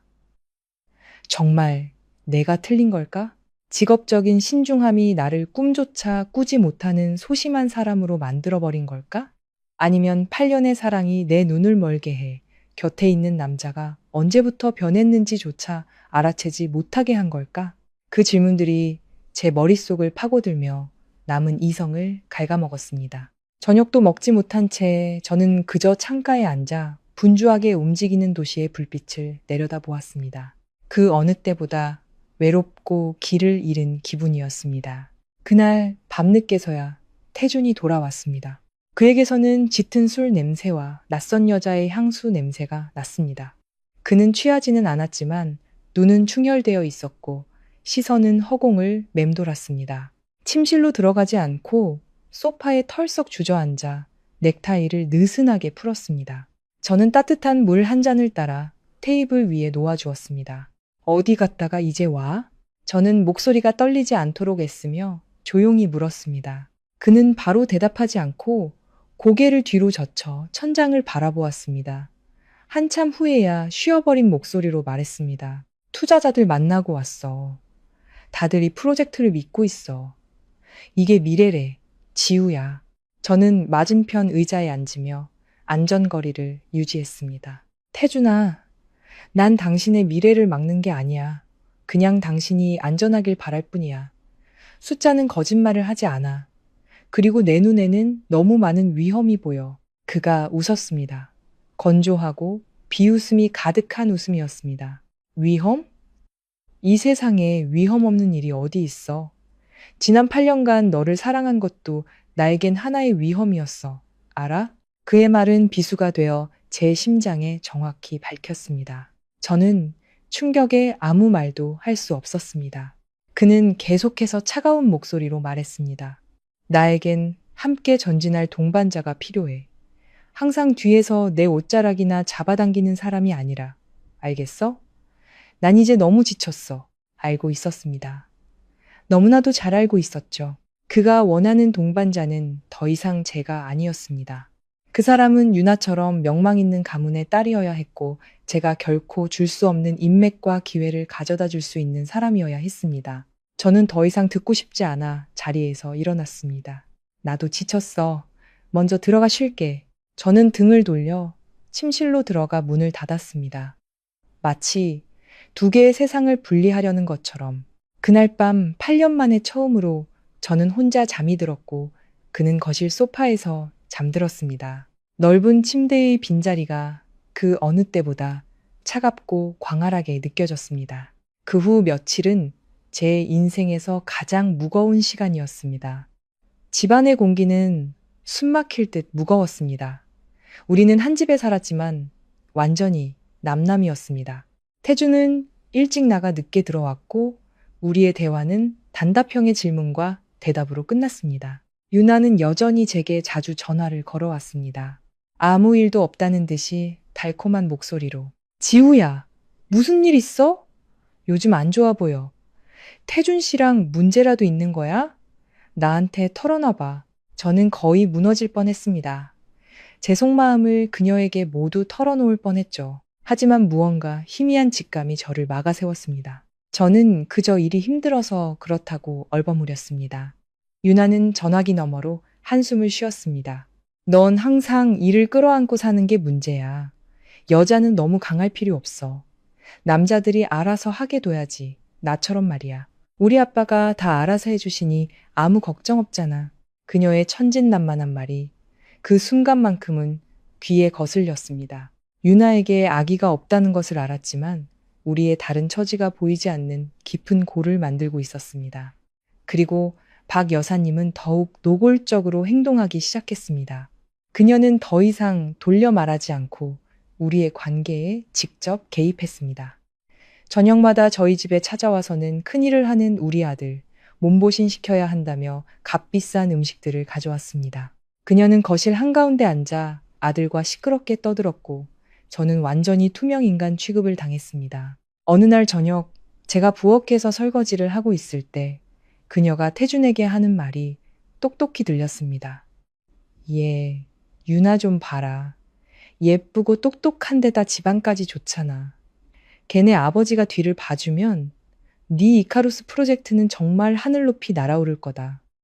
엄마가 진심으로 하는 말인데 아내는 자기 사업을 도와줄 사람을 만나야지 짐이 되는 사람을 만나면 안 되는 거야. 손에 들고 있던 접시를 놓쳤습니다. 접시는 타일 바닥 위에서 요란한 소리를 내며 산산조각 났습니다. 박 여사님과 태주는 입을 다물었습니다. 저는 급히 몸을 숙여 깨진 조각들을 주었습니다. 날카로운 파편이 손을 베었고 피가 배어 나왔습니다. 하지만 아프지 않았습니다. 피부의 상처는 심장을 찢는 고통에 비하면 아무것도 아니었으니까요. 태준이 부엌으로 들어왔습니다. 그는 제 상처를 보았지만 걱정하기는커녕 눈살을 찌푸렸습니다. 도대체 뭘 하길래 이렇게 칠칠 맞아? 정리 하나 제대로 못해? 그 순간 저는 모든 것이 정말로 끝났다는 것을 알았습니다. 8년의 사랑, 조용한 희생, 모든 것이 무참히 짓밟였습니다. 아무 말 없이 일어나 욕실로 들어가 상처를 씻었습니다. 차가운 물에 섞여 흐르는 붉은 피를 보며 제 마음도 차갑게 식어가는 것을 느꼈습니다. 울 만큼 울었고 아플 만큼 아팠습니다. 더 이상 그들이 제 인생을 망치게 둘 수는 없었습니다. 그날 밤 유나에게서 전화가 걸려왔습니다. 지우야, 시간 있어? 할 얘기가 있는데 그녀의 목소리는 꽤 심각하게 들렸습니다. 저는 익숙한 카페에서 그녀를 만나기로 했습니다. 유나가 도착했습니다. 아름다운 얼굴에 근심이 어려 있었습니다. 그녀는 제 손을 잡고 크고 동그란 눈으로 저를 미안한 듯이 바라보았습니다. 지우야, 미안해.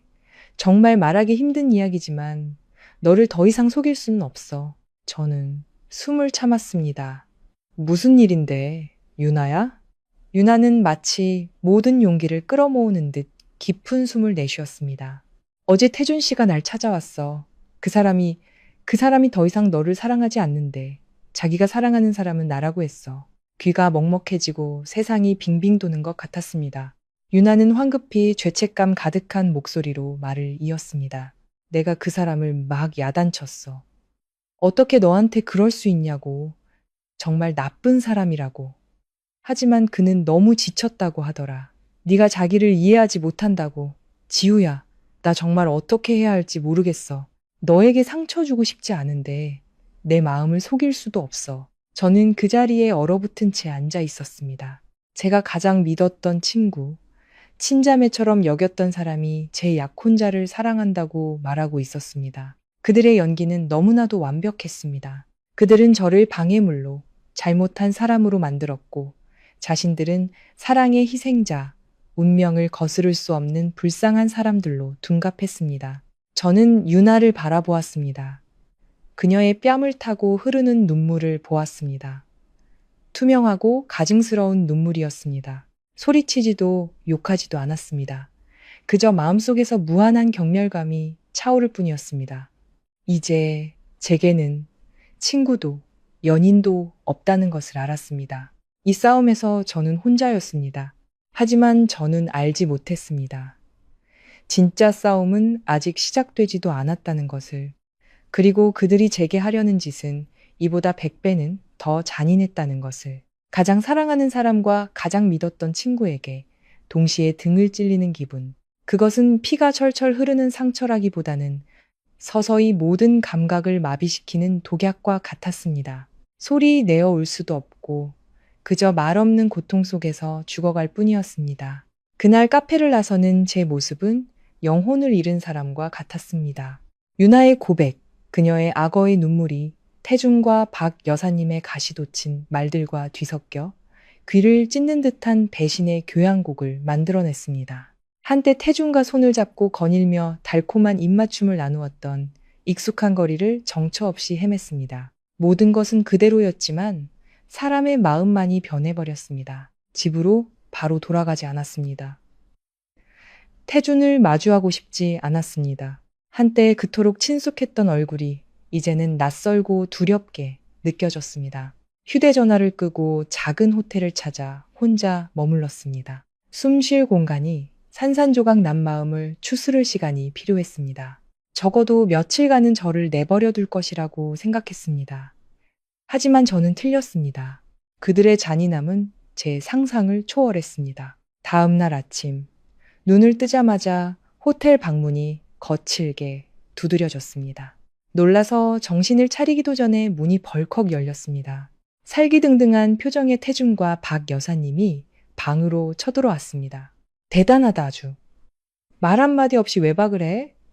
도대체 무슨 짓을 꾸미는 거야? 박 여사님이 제게 달려들어 손가락질하며 소리쳤습니다. 태준은 문가에 팔짱을 낀 채 얼음장처럼 차가운 눈으로 저를 내려다보았습니다. 서지우, 장난 그만하고 당장 집으로 돌아가. 저는 떨리는 손으로 이불을 가슴까지 끌어올렸습니다. 여긴 어떻게 알고 오셨어요? 태준이 비웃으며 말했습니다. 네가 숨을 수 있을 것 같아? 네 전화기에 위치 추적기 심어놨어. 전화 한 통이면 네가 어느 구석에 처박혀 있는지 다 알 수 있지. 등골이 오싹해졌습니다. 그가 저를 감시하고 있었습니다. 제가 사랑했던 남자가 저를 범죄자처럼 감시하고 있었던 겁니다. 당장 집으로 가자. 무슨 일이든 집에 가서 해결해. 더 이상 우리 집안 망신시키지 말고.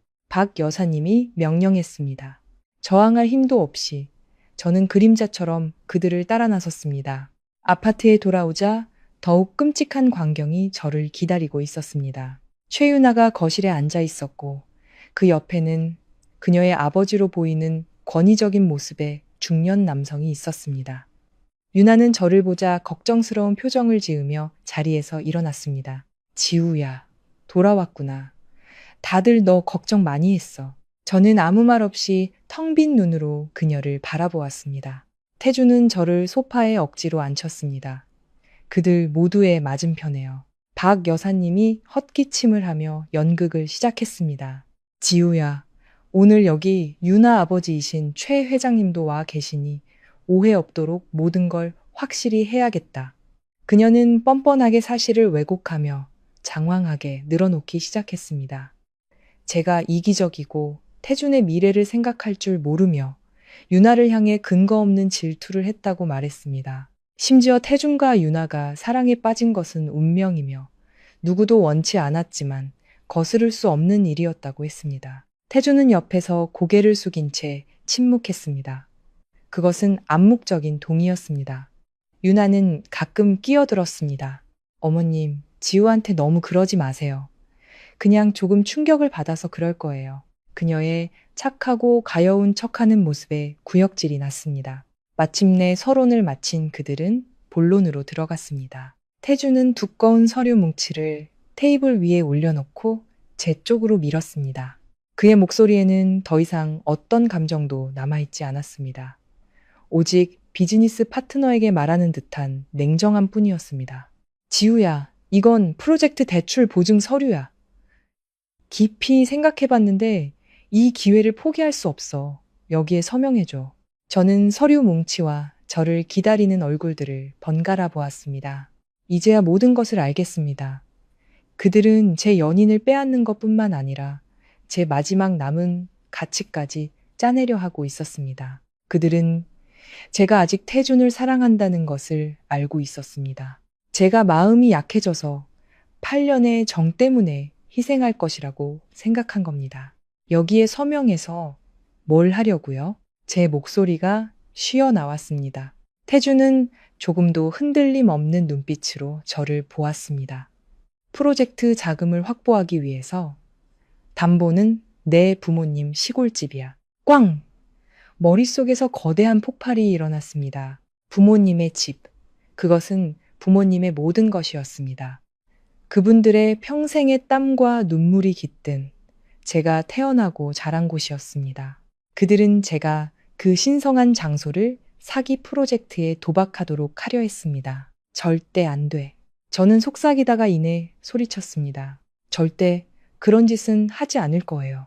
제 반응은 그들의 예상 밖이었던 것 같습니다. 박 여사님이 테이블을 내리쳤습니다. 뭐라고? 서명을 안 해? 태준이가 너를 위해 지난 몇 년간 얼마나 희생했는데 넌 그를 위해 이 정도도 희생 못하니? 그 시골집이 태준이의 미래에 비하면 얼마나 된다고. 유나도 서둘러 끼어들었습니다. 설득하는 듯한 목소리로 지우야, 다시 생각해봐.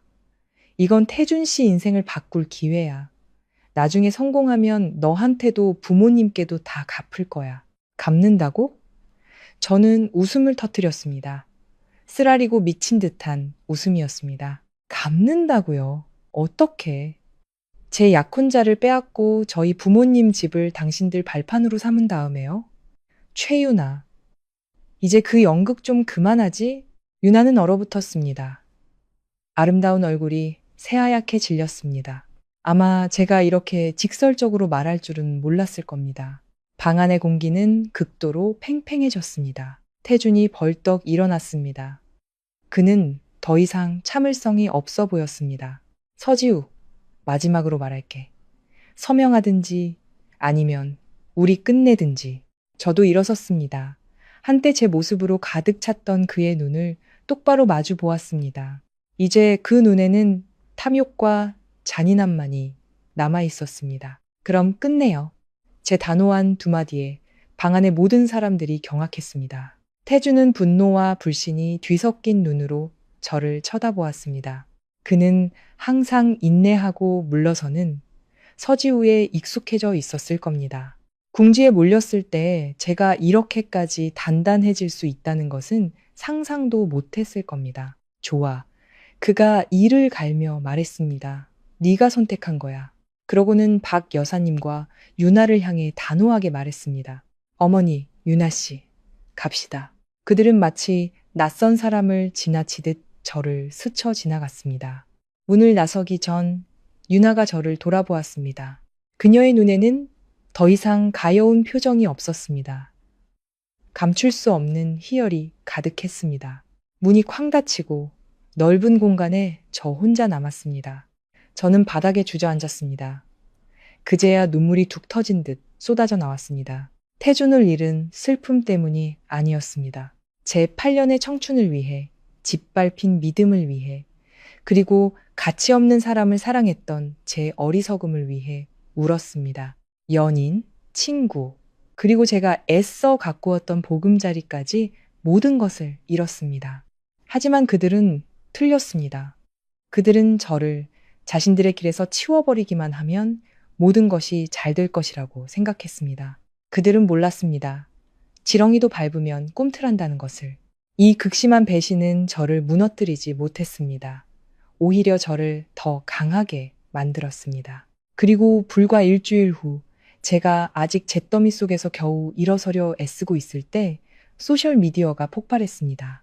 강태준과 최유나의 약혼 사진이 공개적으로 게시되었고 수많은 역경 끝에 마침내 인생의 진정한 짝을 찾았습니다. 라는 달콤한 문구가 덧붙여졌습니다. 댓글창에는 박 여사님이 가장 먼저 축하 메시지를 남겼습니다. 두 사람의 백년해로를 축복한다. 드디어 내가 꿈에 그리던 며느리를 얻었구나. 온 세상이 제 고통 위에서 축제를 벌이는 것 같았습니다. 하지만 그들은 몰랐습니다. 바로 이 공개적인 행동이 제가 복수 계획을 시작할 완벽한 명분을 주었다는 것을. 거대한 충격 후의 붕괴는 즉시 일어나지 않습니다. 마치 시한폭탄이 설치된 건물과 같습니다. 겉보기에는 멀쩡하게 서 있는 것처럼 보이지만 내부의 모든 구조와 기둥은 이미 은밀하게 파괴되어 있습니다. 정확한 시간이 되면 산산조각 나기를 기다릴 뿐이죠. 그 후에 제 모습이 바로 그러했습니다. 겉으로는 여전히 출근하고 일을 처리하고 동료들과 인사했습니다. 하지만 제 안은 폐허였습니다. 행복해 보이는 태준과 유나의 모습, 가식적인 축하의 말들, 동정적이거나 호기심, 어린 시선들이 끊임없이 제 심장을 찔러댔습니다. 저는 우리가 함께 살았던 고급 아파트에서 나왔습니다. 달콤한 추억으로 가득했던 그곳은 이제 씁쓸함만 남았습니다. 침대 하나와 책상 하나를 겨우 놓을 수 있는 작고 허름한 원룸을 구했습니다. 모든 것으로부터 도망치고 싶었고 아무도 마주치지 않는 껍데기 속에 숨고 싶었습니다. 악몽은 소셜미디어에서 끝나지 않았습니다. 태준과 유나는 박 여사님의 지원을 받아 저를 비방하는 추악한 언론 플레이를 시작했습니다. 그들은 제 이름을 직접 언급하지는 않았지만 익명의 작가를 고용해 재능 있는 젊은 CEO와 부유한 집안의 아가씨에 대한 감동적인 이야기를 퍼뜨렸습니다. 그 이야기는 젊은 CEO에게 오랜 연인이 있었지만 그녀는 그와 뜻이 맞지 않았고 항상 그의 성공을 질투하고 방해했다고 말했습니다. 그러던 중 그는 진정한 사랑을 만났고 그녀는 아름다울 뿐만 아니라 그의 제국 건설을 함께할 소울메이트였다고 묘사했습니다. 이야기는 교묘하게 쓰여 저를 이기적인 악역으로 만들었고 그들은 역경을 극복하고 사랑을 이룬 로맨스 소설의 주인공이 되었습니다. 그 글은 순식간에 퍼져나갔고 여론은 언제나 그렇듯 힘있고 돈 있는 자의 편에 섰습니다. 질투심에 눈먼 여자, 남편 간수 못한 자기 탓이나 해.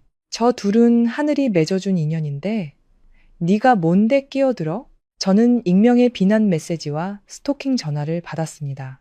모든 소셜미디어 계정을 닫고 전화번호를 바꿨지만 그 독한 말들은 동료들의 수군거림과 등 뒤의 시선을 통해 제 삶에 파고들었습니다. 어떤 밤에는 그저 베개를 끌어안고 혼자 울었습니다. 온 세상이 저를 등진 것 같았습니다. 제가 뭘 잘못했을까? 한 사람을 온 마음 다해 사랑한 것이 잘못일까? 가장 친한 친구를 믿은 것이 잘못일까? 아니면 그들의 야망의 발판이 되어줄 만큼 부유하거나 강력하지 못했던 것이 내 잘못일까? 저는 체중이 줄고 불면증에 시달리기 시작했습니다. 태준과 유나에 대한 악몽이 매일 밤 저를 괴롭혔습니다. 의사는 제가 경미한 우울증을 앓고 있으며 휴식과 심리치료가 필요하다고 말했습니다. 하지만 저는 알고 있었습니다. 저에게 가장 좋은 약은 안정제가 아니라 정이라는 것을. 그리고 제가 절망의 가장 깊은 곳에 있을 때 한 줄기 빛이 비쳤습니다. 비가 억수같이 쏟아지는 어느 오후였습니다. 저는 원룸에 앉아 창밖의 하얀 빗줄기를 멍하니 바라보고 있었습니다. 그때 발신인 이름 없는 아주 낯선 주소로부터 이메일 한 통을 받았습니다. 제목은 단 4글자였습니다. 이카루스의 진실. 심장이 마구 뛰기 시작했습니다. 몇 초간 망설이다가 이메일을 열었습니다. 안에는 아무런 인사말 없이 단 한 줄의 짧은 문장이 적혀 있었습니다. 당신이 의심하는 것이 맞습니다. 하지만 진실은 그보다 더 끔찍합니다. 알고 싶다면 내일 저녁 8시 X카페 2층으로 혼자 오십시오. 저는 그 이메일을 수십 번이나 다시 읽었습니다. 두려움과 호기심이 동시에 밀려왔습니다. 이 사람은 누구일까? 내가 그 프로젝트를 의심하고 있다는 것을 어떻게 알았을까? 이것은 태준과 유나가 파놓은 함정일까? 수천 개의 질문이 머릿속을 맴돌았습니다. 그냥 무시하고 이메일을 삭제한 채 제 껍데기 속에서 계속 살까도 생각했습니다. 하지만 무언가 저를 재촉했습니다. 내면 깊은 곳의 목소리가 이것이 진실을 밝히고 상황을 역전시킬 유일한 기회일 수 있다고 속삭였습니다. 이미 모든 것을 잃었는데 더 잃을 게 뭐가 있겠는가. 다음 날 저녁, 저는 약속 장소로 갔습니다. 카페는 꽤 한적한 작은 골목에 있었습니다. 저는 2층 구석, 공간 전체를 관찰할 수 있는 자리를 골랐습니다. 시계가 8시를 향해 갈수록 심장이 빠르게 뛰었습니다. 누구를 무엇을 마주하게 될지 알 수 없었습니다. 정확히 8시, 한 남자가 계단을 올라왔습니다. 그는 50대 정도로 보였고 고생한 흔적이 역력한 얼굴에 평범한 옷차림이었습니다. 얼굴이 낯익었지만 어디서 봤는지 기억나지 않았습니다. 그는 주위를 둘러보더니 제 테이블로 똑바로 걸어왔습니다. 서지우 씨, 제가 이메일을 보낸 사람입니다. 그의 목소리는 낮고 약간 지쳐 있었습니다. 저는 평정을 유지하려 했으며 그를 바라보았습니다. 누구시죠? 왜 저에게 연락하셨나요? 남자는 의자를 끌어당겨 앉았습니다. 그는 음료를 주문하지 않고 저를 똑바로 쳐다보았습니다. 제 이름은 김성철입니다. 강태준 대표의 회사에서 회계부장으로 일했었죠. 저는 깜짝 놀랐습니다. 태준의 회계부장이 왜 저를? 놀라지 마십시오. 김 부장이 씁쓸한 목소리로 말을 이었습니다. 제가 지우 씨를 찾아온 이유는 지우 씨만이 그놈의 진짜 얼굴을 밝혀낼 이유가 있고 또 그럴 능력이 있는 유일한 사람이기 때문입니다. 그가 이야기를 시작했습니다. 그의 이야기는 제가 상상조차 할 수 없었던 어두운 비밀의 장막을 열어젖혔습니다. 김 부장은 이카루스 프로젝트가 단순한 사기 프로젝트가 아니라 해외에서 들어온 거대한 비자금을 세탁하기 위한 정교한 음모라고 말했습니다. 강태준은 그저 얼굴마담, 꼭두각시에 불과했습니다. 뒤에서 모든 것을 조종하는 사람은 바로 최윤아의 아버지, 최 회장이었습니다. 그는 모든 흔적을 덮을 수 있는 충분한 힘을 가진 어둠의 세계의 거물이었습니다. 태준과 윤아의 결혼은 사실상 경제적 계약이었습니다. 사업 관계를 합법화하고 태준을 그들의 범죄 조직에 묶어두기 위한 수단이었죠. 태준이 이를 잘 해내면 모든 것을 얻게 될 것이고, 만약 문제가 생기면 그가 모든 죄를 뒤집어쓰게 될 것이었습니다. 그런데 왜 이 사실들을 저에게 말씀하시는 거죠? 저는 여전히 떨리는 목소리로 물었습니다. 김 부장은 창밖을 바라보았습니다. 그의 눈빛은 아득했습니다. 그놈에게 갚아야 할 빚이 있기 때문입니다. 몇 년 전 제가 작은 회사를 운영하고 있을 때 당시에는 풋내기 부동산 중개인이었던 강태준이 비열한 수법으로 저를 속여 회사를 파산시키고 제 가정을 풍비박산냈습니다. 저는 수년간 그에게 접근할 방법을 찾았고 그의 회사에 회계 담당으로 들어가 오늘만을 기다렸습니다. 그가 다른 사람들의 고통 위에 쌓아 올린 모든 것을 무너뜨릴 바로 오늘을요. 저는 충격적인 정보를 소화하려 애쓰며 조용히 앉아 있었습니다. 강태준의 희생자는 저뿐만이 아니었습니다. 화려한 겉모습 뒤에 그는 수단과 방법을 가리지 않는 잔인한 인간이었습니다. 예상치 못한 동맹이 저와 김 부장 사이에 형성되었습니다. 고통과 복수심 위에 세워진 동맹이었습니다. 김 부장은 결심에 찬 눈빛으로 저를 보았습니다. 지우 씨, 많은 상처를 받았다는 것 압니다. 하지만 지금은 무너져 있을 때가 아닙니다. 저에게는 증거가 있습니다. 하지만 지우 씨의 도움이 필요합니다. 당신은 금융 전문가이니 그들의 자금 흐름 속에서 치명적인 약점을 찾아낼 수 있을 겁니다. 우리는 함께 그들을 무너뜨릴 수 있습니다. 강태준뿐만 아니라 저 늙은 여우 최 회장까지도요. 함께 하시겠습니까? 저는 제 앞에 앉은 남자의 불타는 눈을 보았습니다.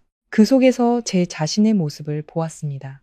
궁지에 몰려 명예 외에는 더 이상 잃을 것이 없는 사람의 모습을. 저는 깊은 숨을 내쉬고 단호하게 고개를 끄덕였습니다. 함께 하겠습니다. 그 순간 저는 밤마다 홀로 눈물 흘리던 연약한 서지우는 이미 죽었다는 것을 알았습니다. 이제는 폭풍에 맞설 준비가 된 서지우만이 남았습니다. 빼앗긴 모든 것을 되찾을 서지우가 저 자신뿐만 아니라 그들의 또 다른 희생자들을 위해서. 그날 밤 김 부장과 나눈 악수는 단순한 동의가 아니었습니다. 그것은 맹세였습니다. 어두운 날들의 연속 끝에 처음으로 새로운 생명력과 싸워야 할 분명한 목표를 느꼈습니다. 복수는 때때로 부정적인 감정이 아닙니다. 그것은 넘어진 자리에서 사람을 일으켜 세우는 가장 강력한 동기가 될 수 있습니다. 우리는 시간을 낭비하지 않았습니다. 바로 다음 날부터 저와 김 부장은 치밀한 계획을 세우기 시작했습니다. 역할은 명확하게 분담되었습니다. 내부자인 김 부장은 비밀 문서, 거래 내역서, 계약서 및 기타 내부 정보를 빼내는 책임을 맡았습니다. 금융 및 위험 분석 전문 지식을 가진 저는 그 흩어진 조각들을 꿰맞춰 검은 돈의 흐름을 파악하고 그들의 범죄 네트워크 지도를 그리는 역할을 맡았습니다. 우리는 암호화된 이메일로 소통했고 아무도 예상하지 못하는 장소에서 만났습니다. 교회의 허름한 식당, 한적한 공원 벤치, 심지어는 시내버스 안에서 만나기도 했습니다. 만날 때마다 김 부장은 건조한 데이터로 가득 찬 USB를 제게 건넸습니다. 대차 대조표, 현금 흐름표, 위탁 투자 계약서. 보통 사람에게는 이것들이 영혼 없는 숫자에 불과하겠지만 제게는 그것들이 부인할 수 없는 범죄의 흔적이었습니다. 저는 불나방처럼 일에 뛰어들었습니다. 회사에는 개인적인 사정을 해결할 시간이 필요하다는 거짓말을 하고 휴가를 냈습니다. 밤낮으로 작은 원룸에 틀어박혀 그곳을 진짜 수사본부로 만들었습니다. 제 앞의 벽은 메모지와 손으로 그린 도표로 가득 찼습니다. 유령 회사, 해외 은행 계좌, 낯선 이름들이 서로 연결되어 있었습니다. 분석을 깊이 파고들수록 그들의 수법이 얼마나 정교하고 잔인한지에 경악했습니다. 이카루스 프로젝트는 제 예상대로 껍데기에 불과했습니다. 자금은 조세 피난처에 설립된 수많은 유령 회사를 통해 프로젝트에 투입되었습니다. 그 후 태준과 최 회장이 직접 통제하는 자회사들과 허위 건설, 컨설팅, 설계 계약을 체결하는 방식으로 합법화되었습니다. 돈은 여러 번의 순환을 거쳐 원래의 흔적을 지우고 최종적으로 그들의 개인 주머니로 흘러 들어갔습니다. 태주는 단순한 꼭두각시가 아니었습니다. 그는 이 네트워크의 중요한 연결고리였고 야망에 가득 찬 무자비한 집행자였습니다. 그는 제가 한때 존경했던 바로 그 비즈니스 기술을 범죄에 사용하고 있었습니다. 조사 과정에서 저는 배신당한 것보다 더 고통스러운 진실을 발견했습니다. 어느 날 저녁, 태준의 회사 초창기에 투자했던 개인 투자자 명단을 대조하던 중이었습니다. 저는 두 개의 익숙한 이름을 보고 그 자리에서 얼어붙었습니다. 바로 제 아버지와 어머니의 이름이었습니다. 저는 떨리는 손으로 고향집에 전화를 걸어 부모님의 투자에 대해 넌지시 물었습니다.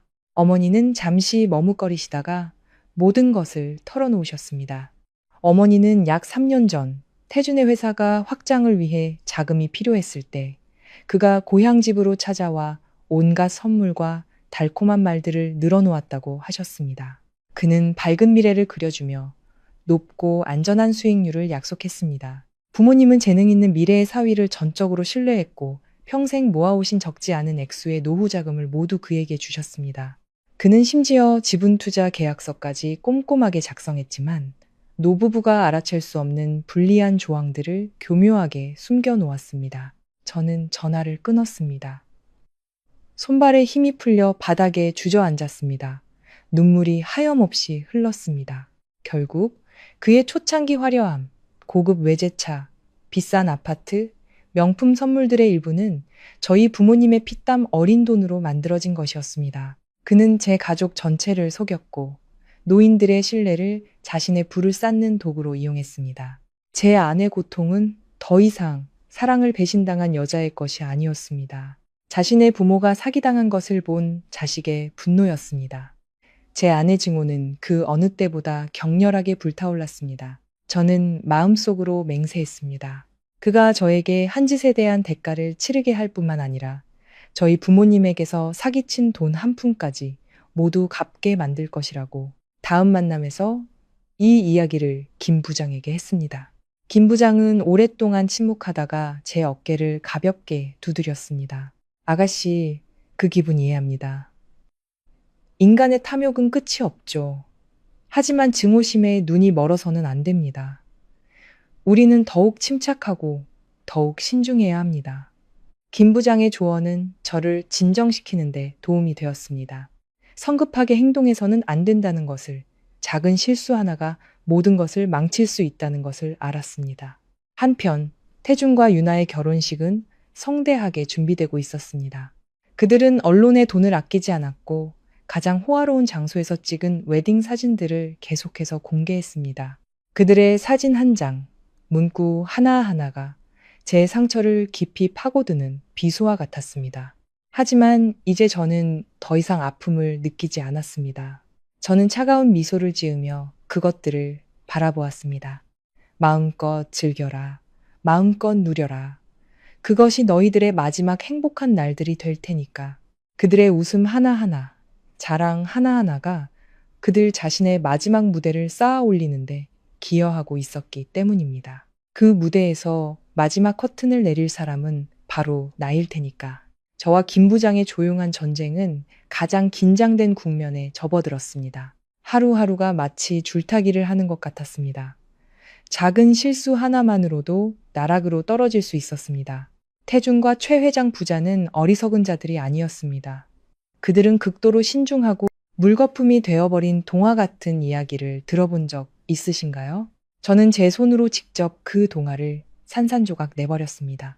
제가 한때 약혼자라 불렀던 남자 강태준이 제 가장 친한 친구라 믿었던 최유나의 손가락에 다이아몬드 반지를 끼워주려던 바로 그 순간 제 결혼 선물이었던 거대한 디지털 액자가 갑자기 꺼졌다가 다시 켜졌습니다.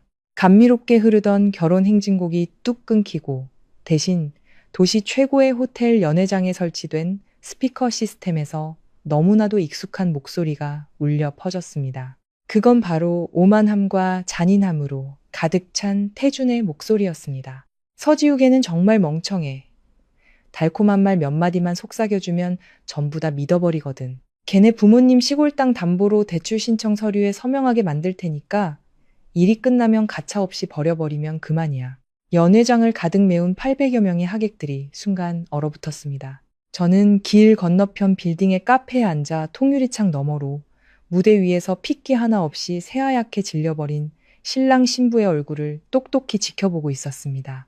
거대한 스크린에는 그들의 죄를 입증하는 빼도 박도 못할 증거들이 쉴 새 없이 재생되었습니다. 이윽고 여기저기서 고함과 욕설이 터져나오기 시작했습니다. 하객석에 섞여 있던 평상복 차림의 몇몇 사람들이 동시에 자리에서 일어나 품에서 경찰 신분증을 꺼내 보이며 무대 위로 직진했습니다. 화려하기 그지없던 결혼식은 순식간에 치욕스러운 공개 재판정으로 변해버렸습니다. 사람들은 벌집을 쑤신 듯 혼비백산하여 서로를 밀치며 달아나기 시작했습니다. 그 아수라장 속에서 값비싼 예복을 차려입은 신랑 신부는 차가운 수갑이 채워진 채 끌려나갔습니다. 이 모든 상황 속에서 가장 고통받았어야 할 제가 어떻게 이 잔인한 복수극의 연출가가 되었는지 이해하시려면 시간을 거슬러 올라가야만 합니다. 제가 8년간의 사랑이 진실이라 믿고 12년간의 우정이 영원할 것이라 믿었던 그 시절로 말입니다. 제 이름은 서지우, 올해 32살입니다. 8년 전 저와 강태준은 갓 대학을 졸업한 사회 초년생으로 처음 만났습니다. 가진 것 하나 없는 빈털터리였죠. 저는 여의도의 한 투자 회사에서 금융 분석가로 일했습니다. 숫자와 씨름하는 건조한 일이었지만 덕분에 위험을 감지하는 특별한 감각을 가질 수 있었습니다. 태준은 달랐습니다. 그의 가슴 속에는 인생을 바꿔보겠다는 뜨거운 야망이 불타오르고 있었습니다. 그는 아주 작은 부동산 중개 사무실로 사업을 시작했습니다. 직원은 퇴근 후 달려온 저와 그 단둘뿐이었죠. 수많은 밤을 우리는 서류 더미 속에서 함께 지새웠습니다. 제가 꼼꼼하게 법률 조항을 검토하고 자금 흐름을 분석하는 동안 그는 고객을 찾기 위해 서울 시내를 샅샅이 누비고 다녔습니다. 우리의 좁은 원룸은 언제나 환하게 불이 켜져 있었고 커피와 컵라면 냄새가 진동했지만 이상하게도 따뜻했습니다. 그는 종종 뒤에서 저를 끌어안고 제 머리카락에 얼굴을 묻으며 속삭였습니다. 지우야, 나중에 꼭 성공해서 너에게 세상에서 가장 멋진 결혼식과 가장 행복한 삶을 선물할게. 저는 그 맹세를 믿었습니다. 순진할 정도로 온 마음을 다해서 믿었습니다. 그리고 우리의 삶에 최유나가 나타났습니다. 유나는 제 대학 시절부터 가장 친한 친구였고 태어날 때부터 금수저를 물고 태어난 재벌가의 딸이었습니다. 제가 생계를 위해 치열하게 발버둥 칠 때 유나는 전화 한 통이면 최신 명품 가방을 가질 수 있었죠. 하지만 저는 단 한 번도 그녀를 질투한 적이 없습니다. 오히려 안쓰러워했습니다. 유나는 모든 것을 가졌지만 온전한 가정만은 갖지 못했기 때문입니다. 부모님은 이혼 후 각자의 삶을 살았고 유나는 물질적 풍요 속에서 정서적 공허함을 느끼며 자랐습니다. 그녀는 저에게 모든 것을 털어놓았고 저를 친언니처럼 따랐습니다. 제가 태준을 유나에게 소개했을 때 그녀는 환하게 웃으며 말했습니다. 지우야, 이 남자 절대 놓치면 안 돼. 요즘 세상에 이렇게 야망 있으면서 너만 사랑해주는 남자 찾기 정말 힘들어. 저는 가장 친한 친구의 지지에 진심으로 기뻤습니다. 유나는 저희의 작은 사무실에 자주 들렀습니다. 간식을 사다 주기도 하고 그녀의 집안을 통해 유력한 고객들을 소개해 주기도 했습니다. 유나의 도움과 태준의 끊임없는 노력, 그리고 저의 신중한 계산이 더해지자 회사는 빠르게 성장하기 시작했습니다. 몇 년 후 태준의 회사는 더 이상 작은 사무실이 아니었습니다. 부동산 업계에서 꽤나 이름 있는 기업으로 성장했죠. 우리는 강남의 고급 아파트로 이사했고 멋진 외제차를 몰았으며 많은 이들이 꿈꾸는 삶을 살게 되었습니다. 태준은 유나와 여러 친구들이 지켜보는 가운데 근사한 레스토랑에서 저에게 청혼했습니다. 그가 무릎을 꿇고 제 손에 반지를 끼워주는 순간 저는 행복에 겨워 눈물을 흘렸습니다. 세상에서 가장 운이 좋은 여자라고 생각했습니다. 하지만 바로 그 순간부터 모든 것이 제가 알아채지 못하는 사이 서서히 변하기 시작했습니다. 태준은 점점 더 바빠졌습니다. 끝없는 회의와 화려한 파티에 참석했죠. 그는 수천억 원대 프로젝트와 고위급 인사들과의 관계에 대해 이야기하기 시작했습니다. 과거 저희 집안이 보잘것없다며 저를 탐탁지 않게 여기던 그의 어머니 박 여사님은 이제 태도를 바꿔 제게 자주 전화를 걸어왔습니다. 목소리는 꿀처럼 달콤했지만 그 속에는 항상 날카로운 가시가 숨어 있었습니다. 지우야, 우리 태준이 이제 예전 같지 않단다. 너도 네 자신을 좀 가꿔야지. 사교계 활동도 좀 배우고 말이야. 언제까지 평범한 회사원으로 남아서 태준이 얼굴에 먹칠할 거니? 저는 그저 묵묵히 듣고만 있었습니다. 저는 시끄러운 장소를 싫어했습니다. 그저 평범하고 따뜻한 가정을 원했을 뿐입니다. 그리고 그때 이카루스 프로젝트가 등장했습니다. 그것은 거대한 친환경 신도시 개발 사업으로 태준은 이 프로젝트만 성공하면 자신은 부동산 업계에서 가장 영향력 있는 인물이 될 것이라고 말했습니다. 그는 야망으로 불타는 눈빛으로 제게 사업 계획서를 내밀었습니다. 이것 좀 봐, 지우야. 이건 천년에 한 번 올까 말까 한 기회야. 저는 설계도를 펼치고 서류를 한 장 한 장 넘겨보았습니다. 위험 분석 전문가로서의 제 직감이 심장이 불규칙하게 뛰고 있음을 경고했습니다. 숫자들은 비현실적일 정도로 완벽했고 수익에 대한 약속은 터무니없이 거창했습니다. 무엇보다 프로젝트의 자본 구조와 법적 근거가 의심스러울 정도로 불투명했습니다. 저는 그날 밤을 꼴딱 세웠습니다. 모든 정보를 교차 확인하고 모든 문서를 대조했습니다. 그리고 마침내 끔찍한 진실을 발견했습니다. 이카루스 프로젝트는 정교하게 기획된 사기극의 모든 징후를 보이고 있었습니다. 투자자들의 돈을 빨아들이기 위한 완벽한 덫이자 거액의 비자금을 세탁하기 위한 교묘한 통로일 가능성이 높았습니다. 다음 날 아침, 저는 태준의 맞은편에 앉아 최대한 침착하게 제가 분석한 내용을 설명하기 시작했습니다. 저는 사업의 허점과 그를 파멸, 심지어는 감옥으로 이끌 수 있는 위험 요소들을 조목조목 짚어주었습니다. 하지만 태준은 듣지 않았습니다. 그는 제 말을 가로막으며 얼굴을 굳혔습니다. 지우야, 넌 아무것도 몰라. 이건 거물들이 사업하는 방식이야. 넌 평생 안정적인 회사원 마인드에 갇혀 있으니 항상 두려워하는 거지. 날 못 믿는 거야? 저는 할 말을 잃었습니다. 이건 믿음의 문제가 아니었습니다. 이건 거짓말을 하지 않는 숫자들이 말해주는 진실의 문제였습니다. 우리의 논쟁은 점점 격해졌습니다. 바로 그때 박 여사님이 깎아놓은 과일 접시를 들고 들어왔습니다. 하지만 그녀의 눈빛은 칼날처럼 날카로웠습니다. 그녀는 과일 접시를 테이블에 내려놓으며 아무렇지 않다는 듯 말했습니다. 얘기 다 들었다. 지우야, 네가 태준이 걱정하는 마음은 알겠다만 넌 이쪽 일을 모르잖니. 때로는 과감하게 베팅해야 큰 돈을 버는 거란다. 네가 자꾸 그렇게 발목을 잡으면 애 앞길을 막는 거나 다름없어. 제가 이것은 무모한 도박이 아니라 자살행위라고 설명하려던 순간 유나에게서 태준에게 전화가 걸려왔습니다. 그는 스피커폰으로 통화를 받았습니다. 유나의 상냥한 목소리가 울려 퍼졌습니다.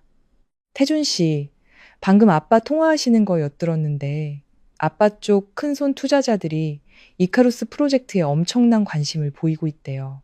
이 프로젝트를 잡는 사람은 말 그대로 하늘을 나는 거라고 하던데요. 미리 축하해요. 유나의 말은 마지막 남은 이성의 끈을 끊어버리는 한 방울의 물과 같았습니다. 제 분석이 틀렸고 하찮다는 것을 증명하는 냉혹한 선언이었죠. 태주는 전화를 끊고 제가 한 번도 본 적 없는 차가운 눈빛으로 저를 쳐다보았습니다. 봤어? 유나도 기회를 알아보는데 넌 어째서 넌 그냥 내가 이 자리에 머물러 있길 바라는 거지? 목이 꽉 메어왔습니다. 외로움과 무력감이 저를 덮쳤습니다. 제가 가장 사랑하는 사람과 가장 믿었던 친구를 포함한 온 세상이 저를 등지고 있는 것 같았습니다. 저는 그때 알지 못했습니다. 이것이 제 인생을 덮칠 거대한 폭풍의 서막에 불과했다는 것을. 유나의 그날 전화는 보이지 않는 망치와 같았습니다. 제 논리적인 주장을 산산조각 냈을 뿐만 아니라 이미 흔들리고 있던 제 자신감에 치명타를 날렸습니다. 태주는 더 이상 아무 말도 하지 않았습니다.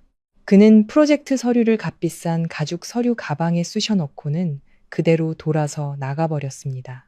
싸늘하게 식어버린 넓은 거실에 저 혼자 덩그러니 남겨졌습니다. 저는 그의 뒷모습을 바라보았습니다. 한때는 너무나 익숙했고 지칠 때마다 기댈 수 있었던 그 등이 이제는 무서울 정도로 낯설고 단단해 보였습니다. 스스로에게 몇 번이고 되물었습니다. 정말 내가 틀린 걸까?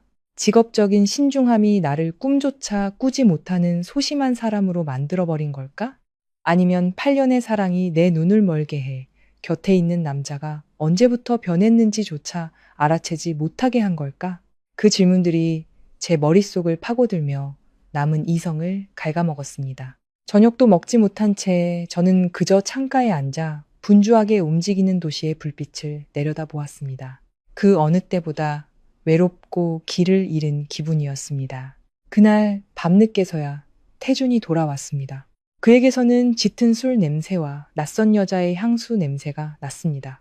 그는 취하지는 않았지만 눈은 충혈되어 있었고 시선은 허공을 맴돌았습니다.